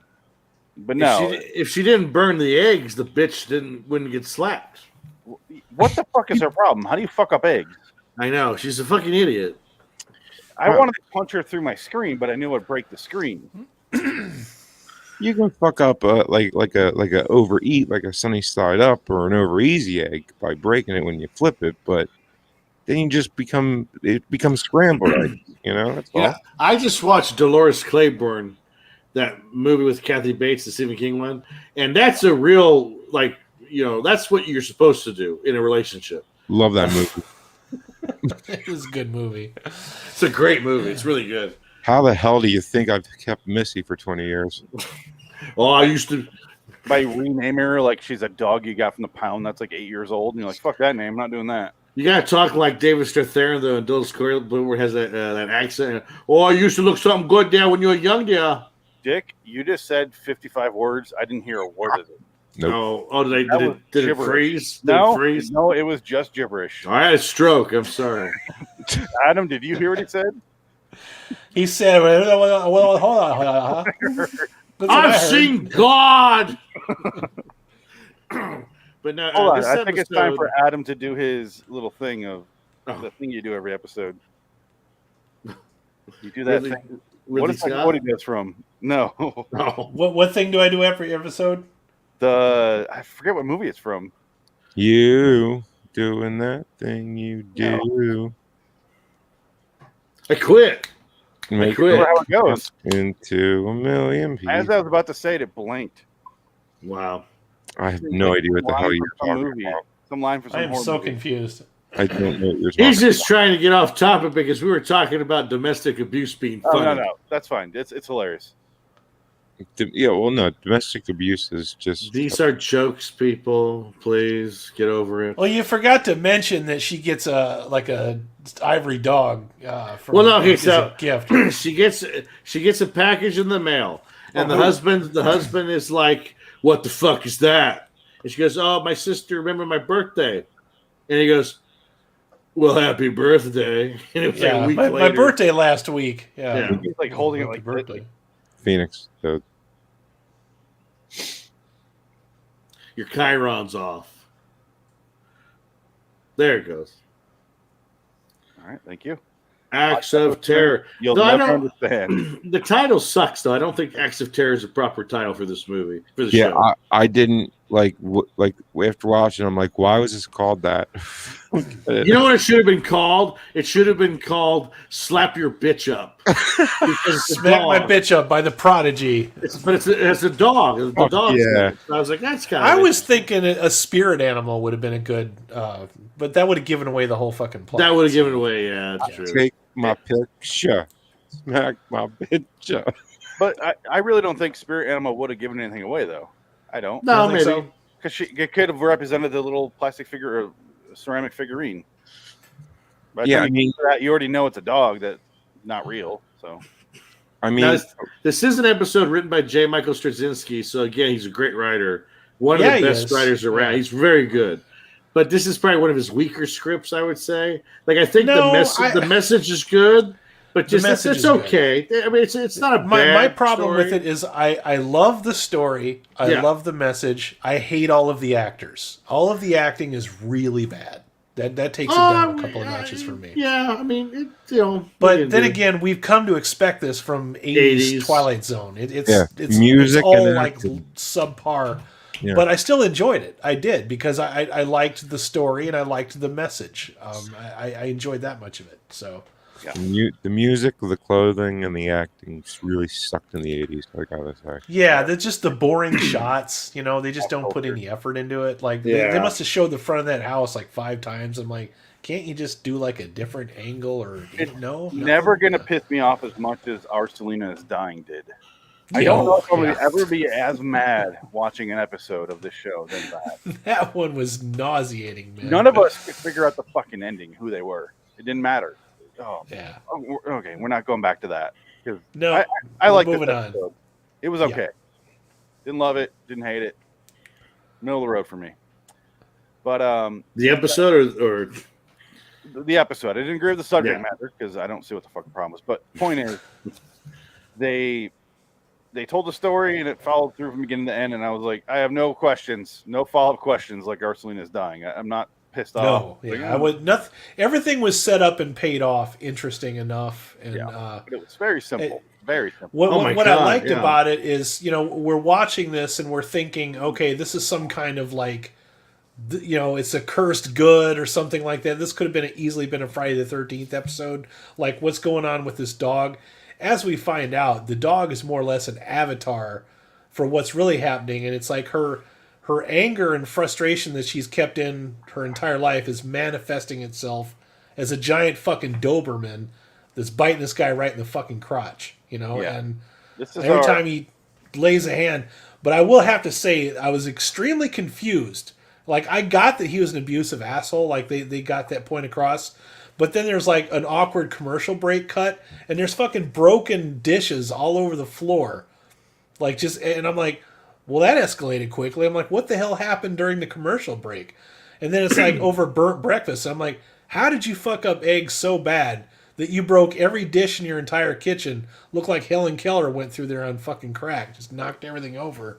She's cleaning up these dishes. She's so scared. And he's of like, them. I'm going fishing, bitch. I'll be back whenever I feel like it, you know? Yeah. And it's like, okay. And then come to find out there's an affair on the side, which I'm thinking, this guy has 2 women? Like, what the fuck kind of magic beans is he selling to people? Because he's handsome. He's a handsome man.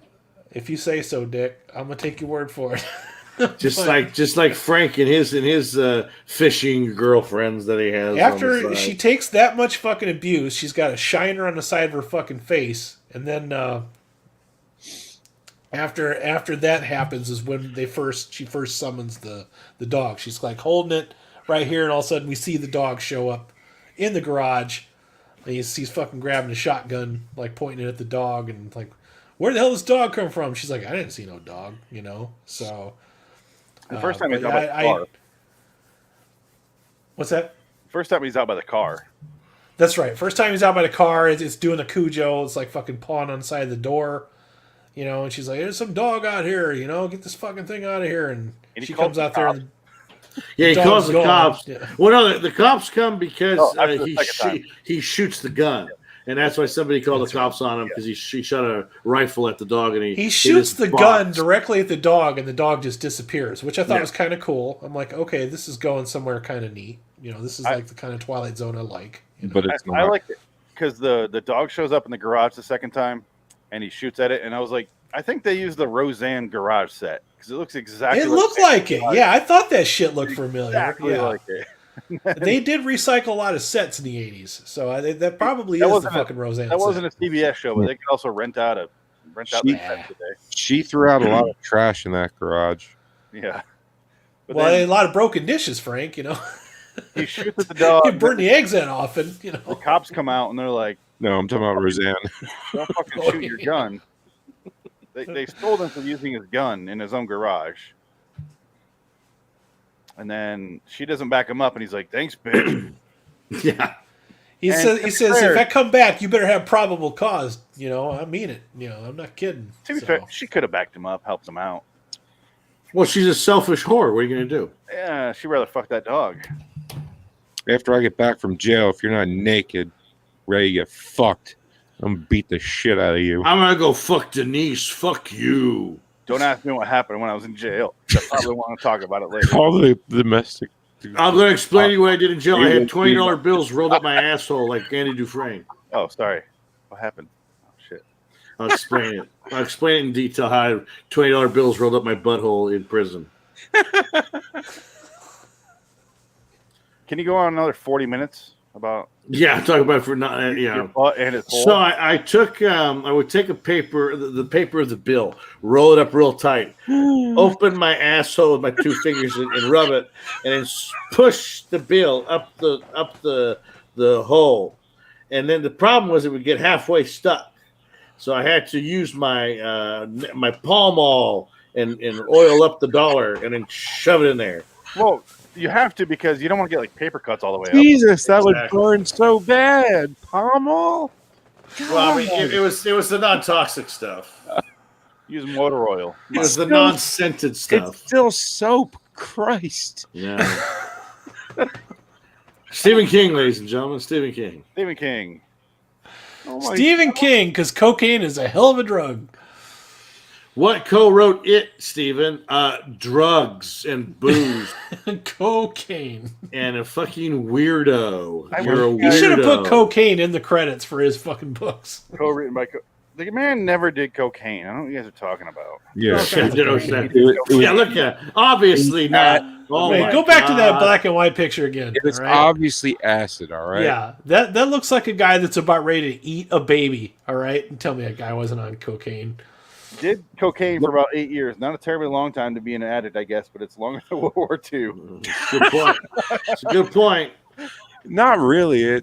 It's Holy shit, that picture! by 1 year. Congratulations. You beat it by 1 year. God, how terrible was it? Chapter 2. Oh, What it a- was bad. No, we're not doing Yeah. this. We're not doing this. No. Bad. What a letdown that Acts was. of Yeah, Terror. it was. No. Kicking balls. It was so bad, I wanted to beat a woman.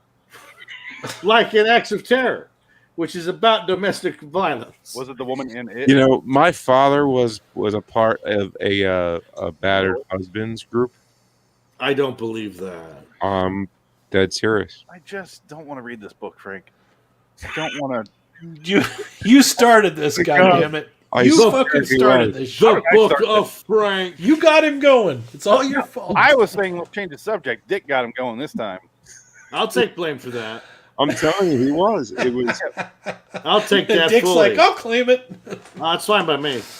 Oh god. I like Frank's sad, horrible stories. She's the one who got him arrested. See? Yeah. Did she have a dog statue that came to life and attacked your poor father? You know what it's No, like? It's no, like she- hold on, Frank. This is like reading the Cliff Notes version of your therapist, like little book that they write in during your sessions. It's like reading the Cliff Notes version of that. It's like little snippets of sadness, and then we move on to the next sad, and then it's just like, hey, what's next? Oh, sad. Okay, let's move on to that. And then we laugh behind your back.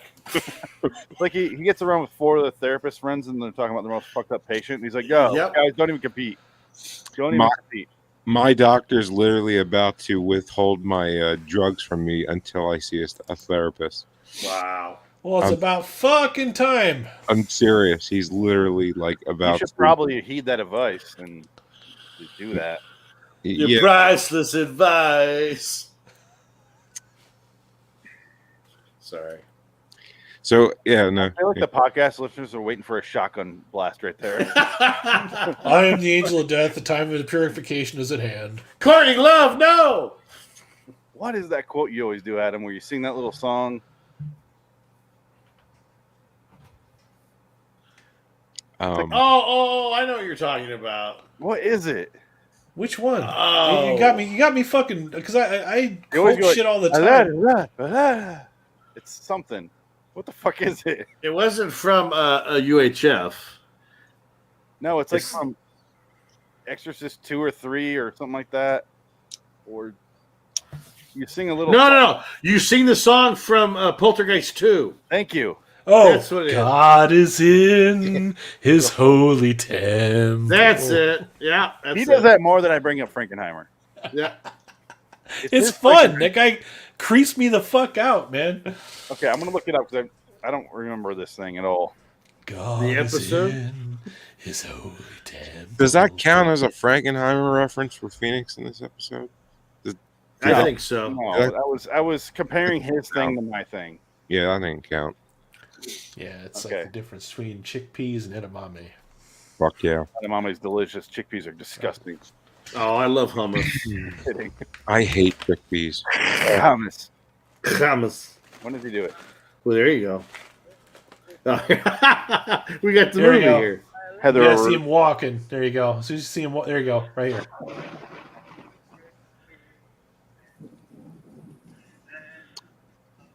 Was this Florida? Cannot hear that shit. Rain with sun? when does he do it? I don't want to get banned. See? This has to be in Florida. Yeah, it says God is in the Holy Temple from Poltergeist 2. Oh, okay. No, I'm just saying it's raining and and the sun's out. That's what happens. You're having your own conversation, Frank. I know. I was just asking, is this in Florida? Because it's raining and sunny. That's all. No, it's in California. Okay. There's a song. Red Hot Chili Peppers did a song about it. God is in his holy temple. Don't you know it's California? It rains when the sun's up, betcha. What I got you that don't want to listen to was fucking awful. California, Uber Alice. California, Wait. Uber Alice. I really do think Weird Al Yankovic did a much better version of that song. Yeah. Is that Dead Kennedys? Now. That's because Weird Al does a better version of every song. Where's Wilma? Literally. Anybody seen her? Gotta be vacuum cleaner. I stumbled upon Weird Al Yankovic's "Born This Way" or "Perform This Way" video. That shit is funny. It's lost fucking it. hilarious. Yeah, that's really good. That's one of his That's better a good ones. one. Yeah, that's a real good one. Can I just say at the beginning of this episode, I wasn't paying full attention. I thought it was her dad because of the. I thought it was going to be about the fucking mailman because there's this long establishing shot of this old guy delivering the mail. I'm like, oh, I'm bored already. Fuck. Keep in mind, I'm thinking it's her father, and he's a chick to her, and I'm like, why doesn't she just move away? And then I'm like, all right. And then he goes, I'm gonna go to the bar or whatever, and she's like, all right, bye. I'm like, oh no. Oh, it's her husband. Wow. Why doesn't she just do the Hollywood thing and poison him like everybody else does? Oh. That's Tales from the Crypt. Oh, I'm not gonna do that here. Yeah. This is better than Tales from the Crypt somehow. Yeah, that's true. It's true. It I was at least it is entertained by better. this. Yeah. This episode didn't make me angry. I enjoyed the story. Yeah, so that much I can agree with. Yeah. I love the fact that he goes out to, I don't know where the fuck he goes, but he gets back home and he's like, what are you doing? She's setting up like all this fancy China stuff, and she's like, oh, we're having friends over. Remember we set up last Tuesday, and I expected him to be like, Tuesday, huh? You bitch. But instead he's like, oh yeah, all right. And she's like, I thought we'd have a good time. You just got back, and I thought we'd have a fun time. And then these two fucking dildos come over, and then they're friends apparently, and it appears like they're fucking strangers. And then they're getting ready to have a foursome. Come on. Want to go check out my rape dungeon in the garage? And then they fuck off to the garage. And then he just starts talking about his affair and how he has to cover for him. We're on a hunting trip or fishing trip, remember?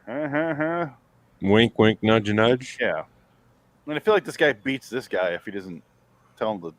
I'm pretty sure he does. Yeah, he must. Probably, right? What's the leverage? He's probably mounted him a couple of times on a couple of boating trips or something. Yeah. Wow, right to the gay angle. Love it. Well, he is very handsome. Yeah. I'd fuck him. He is very handsome. He's the weirdest looking guy. Yeah, he is. He looks like the guy that makes the keys at fucking True Value or something. Ace Hardware. Yeah. Put a picture up of him. Let's see him. Let's take a look at this guy. Let's take a gander. He's the guy that makes the keys. He's the guy that got released from Shawshank, and he's bagging groceries until he dies. looks like Jeff Fahey in the Simon and Garfunkel movie or something, or Crosby, Still and Nash, like something like that. What happened to Young? That's not him. That's the friend. That's not the husband. We're talking about the friend. That looks like that's the Golden Corral guy. That's fucking Jeff Foxworthy. That's the guy you call over when you caught a bug. That's the guy you call over when you're ready to have a foursome. I'm telling you, that's what was going to happen here originally. Exactly. All right, they get out the garage, Roseanne's garage. I'm somewhat attracted to her. She's kind of cute in a battered housewife sort of way. If that's your kink, she's really not my type. If black and blue is what turns you on, hey. She's wearing a blue dress. Come on. Devil in a blue dress. Anyway, said you shouldn't have worn that dress. Really? God is good. What was the song? I'm glad we figured that out, but you like what's on my mind. When like you have long salt and pepper hair like that, what do you look like in the morning? Ugh. God damn. I know you like what's on my mind, Frank. Mm-hmm. I know it eats you up inside. You know. Yeah. Here I come. Heroin. That's my impression. I died alone in my car. Sad. My ex-wife's talk shit about me now. Very sad. I love the fact that she's coming out and being like, "Hey, stop idolizing my husband in drugs. He was a fucking miserable. He's a piece of shit. Remember him as a piece of shit that he was." I knew. Who was that? It was. What was his name again? It was Scott Weiland. Scott Weiland. You know what's fucked up? He was replaced by Chester Bennington. He fucking killed himself. Well, you heard that conspiracy theory, right? That band can't get a fucking break, man. Did you hear about the conspiracy theory of what happened? Why they killed himself? No. Well, so here's the conspiracy theory. So Chris Cornell killed himself, right? No, he didn't. Well, here's the thing. Here's the conspiracy theory. Chris Cornell was murdered because he had stumbled upon like this secret child molesting cult thing in Hollywood, and he told Chester Bennington about it, and then Chester Bennington kills himself. This is all recorded in the dark rabbit hole. Dark web, the dark web. Moving on. I saw it on the dark web. I know what you mean. Yeah, that was How a good do you show. hang yourself from a doorknob? Oh, that's easy. Is it? I'm doing it right now. That's why you can't see me. Get off your knees. I think the takeaway from all this is the sad reality is that if you grew up listening to 90s music, all of your singers are dead. Every fucking one of them. Eddie Vedder is up alone on a goat mountain. Are dead. The rest of them are fucking dead. All of them. Okay. It's Dave Grohl and Eddie Vedder, and that's it. Yeah, pretty much. The reality of grunge is either end up really rich or really fucking dead, or both. The death of Chester Bennington hit me very, very hard. Yeah, he's a good singer. I liked him. He's a good guy. Cornell. I like one song that, or I think I like two songs that Linkin Park Chris did. Cornell has a really big body of work. That he does. And so does Linkin Park.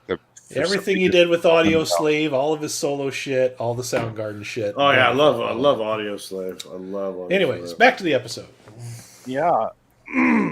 Chris Cornell's. Show me how to beat my wife. The husband admits that he had an affair, or he's having an affair, ongoing. And then she hears him, goes inside, freaks out, and then she calls the dog back to him. And then the dog goes out there. Because the whole time the other wife is just like, you need to stand up for yourself. You need to do it. And the whole episode is just about that. Her learning to stand up for himself. I think in the end, when he sees the dog in the car, the dog's not really there. He's just realizing she's not She ain't taking no more shit. Yeah, she's... Shank. The dog is like representative of her fucking wrath. You know what I mean? It's like, I'm not taking any more shit off of you. You're not fucking coming after me. I'm a bite. I will cut fierce. your dick off. I will bite your dick off and spit it out at you. Right off. Yeah. Yeah, Absolutely. And that's I all like this that. was about. Yeah.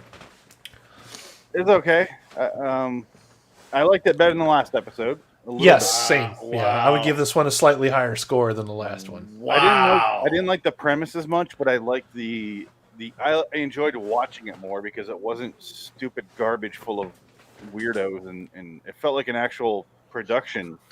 Well, there wasn't anything that was set up that wasn't paid off. Like everything was properly it's executed. like you could say this episode had no whimsy. Yeah, and I loved it. And you hated it. I related to it, so. Yes, exactly. I'm just glad your Mountain Dew's green again. I know. Remember that? That's so Like, what am I gross. doing? Drinking piss. Drinking my own piss. Oh, better than drinking 20 ounces of cum. Because it doesn't remind me of anything. 64 ounces of cum. Jesus Christ. What is that, water? Yeah, it's water. You have to do that every day? Is that your dietary thing? That's a lot of water. 64 I have ounces to a day? drink this much Philadelphia water thing every you've ever day. said. Really? 64? Wow. There's so much water. Oh, man. So how If you think about it, that's 4 16-ounce bottles. That's 6 sure, yeah. bottles of water. Yeah. You can wash That's the whole day. wash Yeah. your car with that water Water. from Philadelphia. Yeah. Wow. Wash Hey, Dolores, come on, you fat bitch. your sister with Wash- Worcestershire sauce. wash- your claw. I've never seen Dolores Claiborne. I've never seen it. It's a great movie. It's actually really good. Yeah, The watch guy it. the main guy, that's a fucking fantastic actor. Every time I see Yeah. him in something, I'm David like, oh, this guy can. Strathairn. Yeah, he's great. That's it. That guy can do Yeah. anything. He was the guy that played Edward Murrow in that fucking movie. Yeah. He was great in that Yeah. too. Yeah, I like No, that. Dolores Claiborne is, I forget how, it's a great movie. It's solid. It's a sleeper, man. Because like it's a lot a of people good didn't, movie, they didn't yeah. see it when it came out because they thought it was going to be scary, and it's not. That's not really what it is. It's a drama. That love picture's funny. I He's got love like the worst fake blood on his shirt too. Leave me alone, I hurt. It looks like Roseanne. Like they shot in her house. Yeah, They just move I some think shit it around. is. I think it is from a sitcom.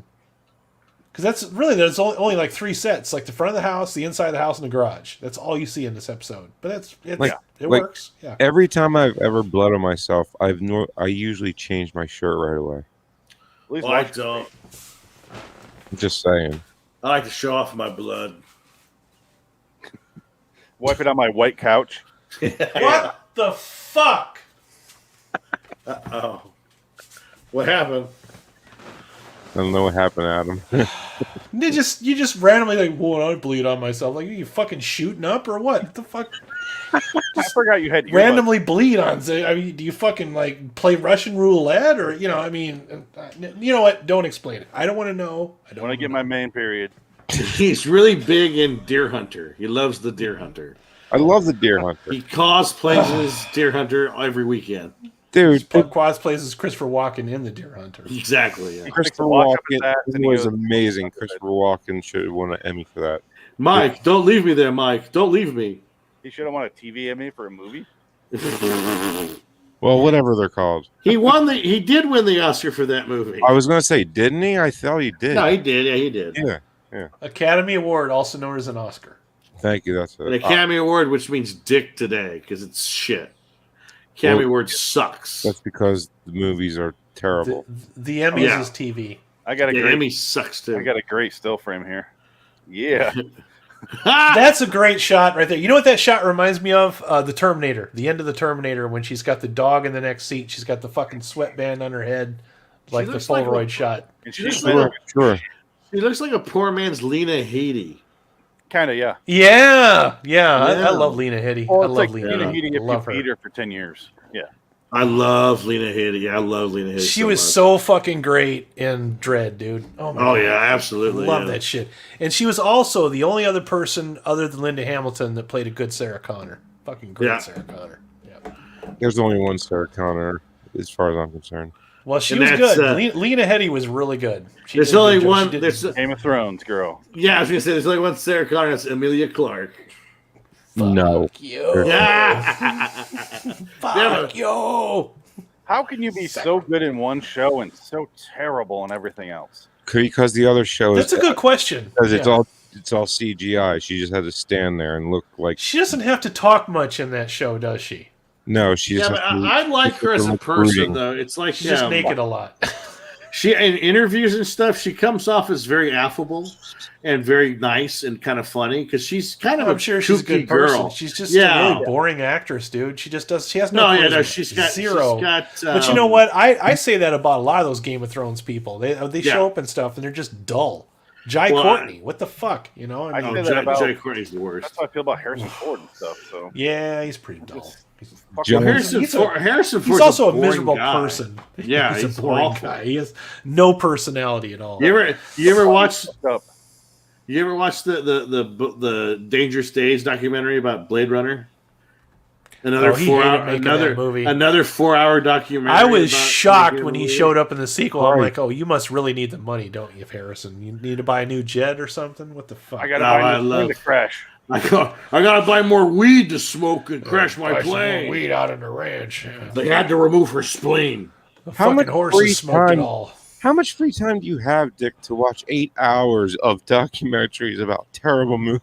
Oh, this is years ago. But I'll watch a documentary 4-hour long. Like I'm telling you, Never Sleep Again is great.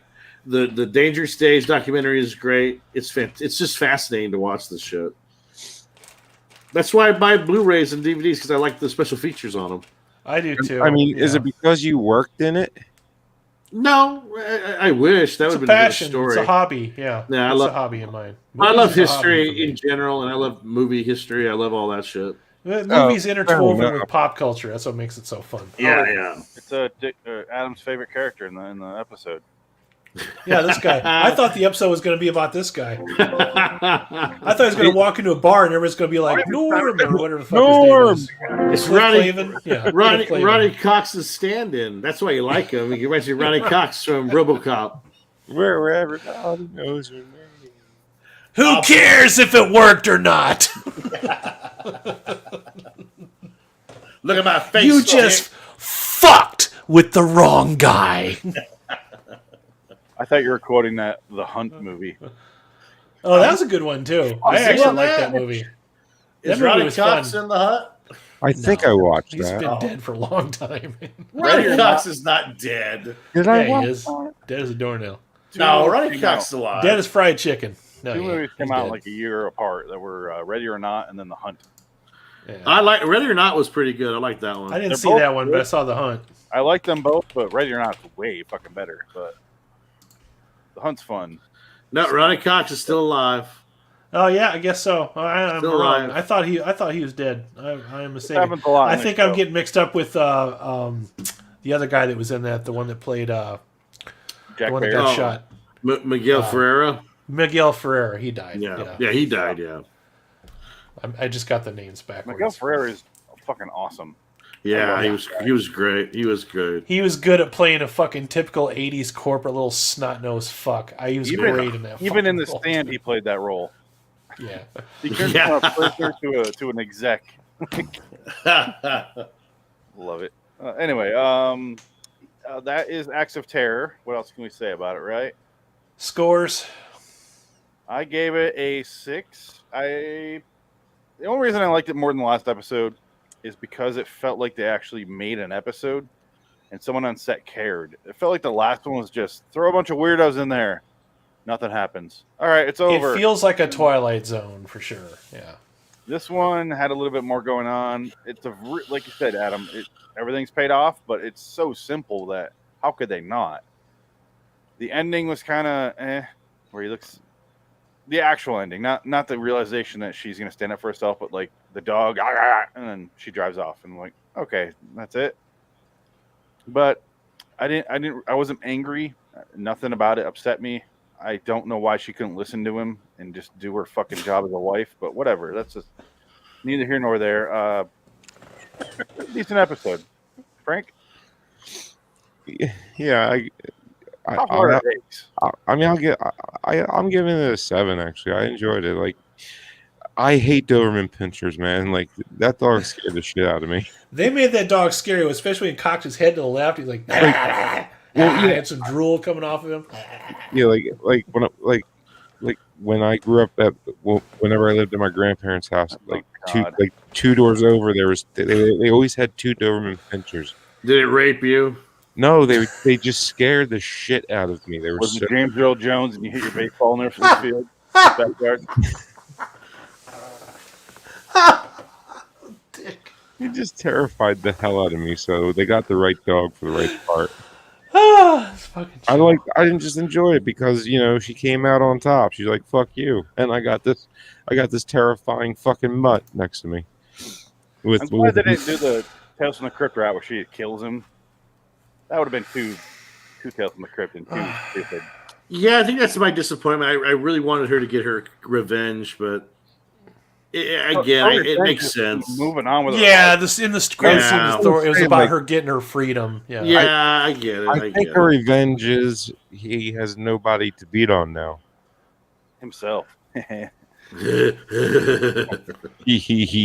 Every time, like 20 years later, he's sending her emails, and every single time he harasses her in email, she sends a Doberman after him. On Facebook, I know where you are, bitch. Ah! Yeah. You've got rough. like I did not blame him for trying to shoot that fucking dog. Please kill that dog. I hate that dog. Look at the gun on the wall of their garage. That's like if someone breaks into that garage, your gun's gone. It's right there. Yeah, but sometimes. Dude, this guy probably had his NRA membership before he had training wheels. I mean, let's consider the source. Yeah, I mean, this is back when having a gun loaded made sense. Okay, I mean, because a gun without ammo is just piece of metal. Exactly. Yeah, worthless. He should have fucked up his garage a lot more than what he did too. That was a pretty weak ass shotgun. Why does he have so many boxes in the corner of his garage? Empty boxes to fall on. Well, maybe those are left over from Future War. I was gonna say Future War. Yeah, exactly. Or they're to take care of his wife so he can start beating on the next wife. I was going to say, it's just a bunch of bandages. Future War is full of boxes. First aid kits. Yeah. Dick. I'm going to give it a 5. Wow. It was fine. It's just, it did nothing for me because, like you said, she was a mouthy bitch. She deserved her pain. No, it was fine. It's just, it's just paint by numbers episode. It's a good message, blah blah blah. But it was fine. 5 out of 5 for me. 5 out of 10. 5 out of 5. Wow. 5 out of 10. I'm sorry. I had another stroke. Loved it. I had a stroke. He's used to doing my show now. I got him. Numerical system. 5 curds. Fucking you up now. 5 cheese curds. Smoked Gouda score. Yep. Smoked Gouda. Adam? I enjoy this because it felt like an actual Twilight Zone episode. It's the first one of the 80s ones where I was like, I actually enjoyed that. I like the story, like the execution of it. I especially like the part where the dog statue breaks, and then we realize this is not a creepy statue episode. It's actually manifestation of her anger, which I enjoyed that too. And I actually enjoyed the ending. So I'm going to give this a solid 8 out of 10. Wow. I'm hoping that there's more 80s episodes that are written as well as this one.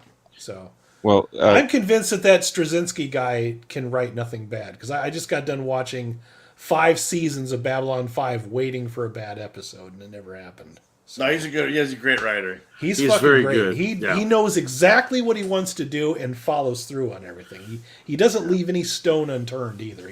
If he sets something up, he will pay it off. He's good at that shit. So. Yeah. And apparently this director did 4 2002 Twilight Zone. Except for that makes me mad that they did the pool guy episode, because fuck that episode so hard. But this one I actually enjoyed. So keep in mind that this guy wrote Arcelina Was Dying. Ugh. Oh. He also wrote an episode we're doing in about a month called The Curious Case of Edgar Witherspoon. I hate it already. Well, no, okay. No, you know what? It could be good. Our Selena Is Dying is a fine story. It's just a bad episode with bad acting. There is no story. There's no story. The story is my least favorite part of that episode. It's a series of events that never... I don't even want to go down that fucking rabbit hole. Fuck that. I'm done with that episode. He wrote a bunch of episodes of The Real Ghostbusters. He wrote 24 of them. Well, he's a genius. He wrote... 16, I think. He's a genius, I say. Genius! He also wrote an episode of some show called Spiral Zone. If it had Zone in the title, he showed up. Oh, speaking of Spiral, did you see the trailer for the new Saw movie, Spiral, with Chris Rock? He started off writing He-Man and She-Ra episodes. Yeah, that sounds about right. Seems like the natural progression to get into Twilight Zone. He also created the Captain Video Power guy. Oh God, I remember watching that show on TV when it came out. That was a terrible show. He wrote the first Thor movie. Yes, Captain Power. Underworld Awakening. Austin Powers, is that what you said? No, Captain Power. It's even worse. Yeah, this is way before Austin Powers. It was like I'd say Austin Powers was great. all it was a really bad, like, kind of like what do you call Power Rangers type knockoff type shit. But the thing is the toys that you bought would interact with the TV show. Like if you held the toys up to the TV while it was I on. prefer Captain Planet. That was the whole fucking gimmick. And outside of that, it was popular for about a week. And that shit was on clearance like right away. I didn't even get a second season. It was terrible. I'd such a crush on the yellow Power Ranger. I have a crush on J. Michael Straczynski. As you should. On Bryan Cranston. As you should. Exactly. Yeah, same thing. All right. You put those two fuckers together. Decent episode. Fuck 'em. This is a good week for 85 show. Not a good Night Gallery outing. No. Next week on the live show, for the next 3 podcasts, if you're listening on the podcast, we are going to do Night Gallery 209C, Dr. Stringfellow's Rejuvenator, from the same episode as one of the other ones we did. Oh, boy. And then we're doing Twilight Zone 1985, 116 Teacher's Aid. But then we're getting to Twilight Zone Classic for Monsters Are Doing Maple Street Redux. Yay. Yay. We're watching that beforehand, Frank. Beforehand. Okay. So 3 episodes. The second one we're doing is 15 minutes, so I threw 3 episodes in there. So I don't know, whatever. Deal with it. That's right. Are we still getting married? What's going on? What did I agree to? No, the last time the whole Redux thing came about, I thought we were doing it the way that me and you did Redux before. We were like, what, are we getting married soon? It's like, it was just a question. That joke is so insider baseball, I don't even know. It really is very inside that he is. So inside, even I don't know what the fuck you're talking about. You texted it to me. Never mind. Yeah, Fritz saw some grizzly bears down by You guys Pulaski's candy store. You guys read it. It's in the goddamn. I don't read. Fuck that. Never mind. Read. Yeah, one ear out the other. I have no idea. Only nerds read. It's fucking. Anyway, that's what we're doing next tomorrow is Night Visions 103B. Quiet Please, I chose. And then we're to Escape from LA, John Carpenter's classic. Yes. 25 years old. Oh, God, what a time to be alive. Oh, Frank's showing his pussy off on camera now. Oh, my God. That cat looks understandably terrified and bored. Raped. Help me. It's heard the Please same don't tell us any cat stories. Help me. He has been annoying me this entire time. He just Don't let me become a chapter in the book. Yeah. meow meow meow meow meow meow meow meow meow meow meow meow meow. Kill me. Kill me. Yeah. Well, thanks for ruining both the front end of this episode and the back end, Frank. What's the end, man? Bye, everybody. You want to talk about Rob Zombie finger banging some lady? I don't know. Are we good? All right, guys. Until next time, anytime I'm Phoenix West. Oh.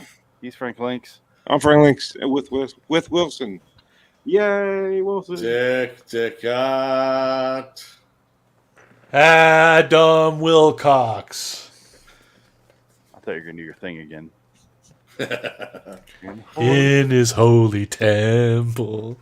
Right, that works. Fat ass cat. Damn. That's funny. All right, guys. We're done. Kidney beans. You do look like kidney. So what are we watching tomorrow? Night Visions? No, we're going to watch that together. Okay, yeah. But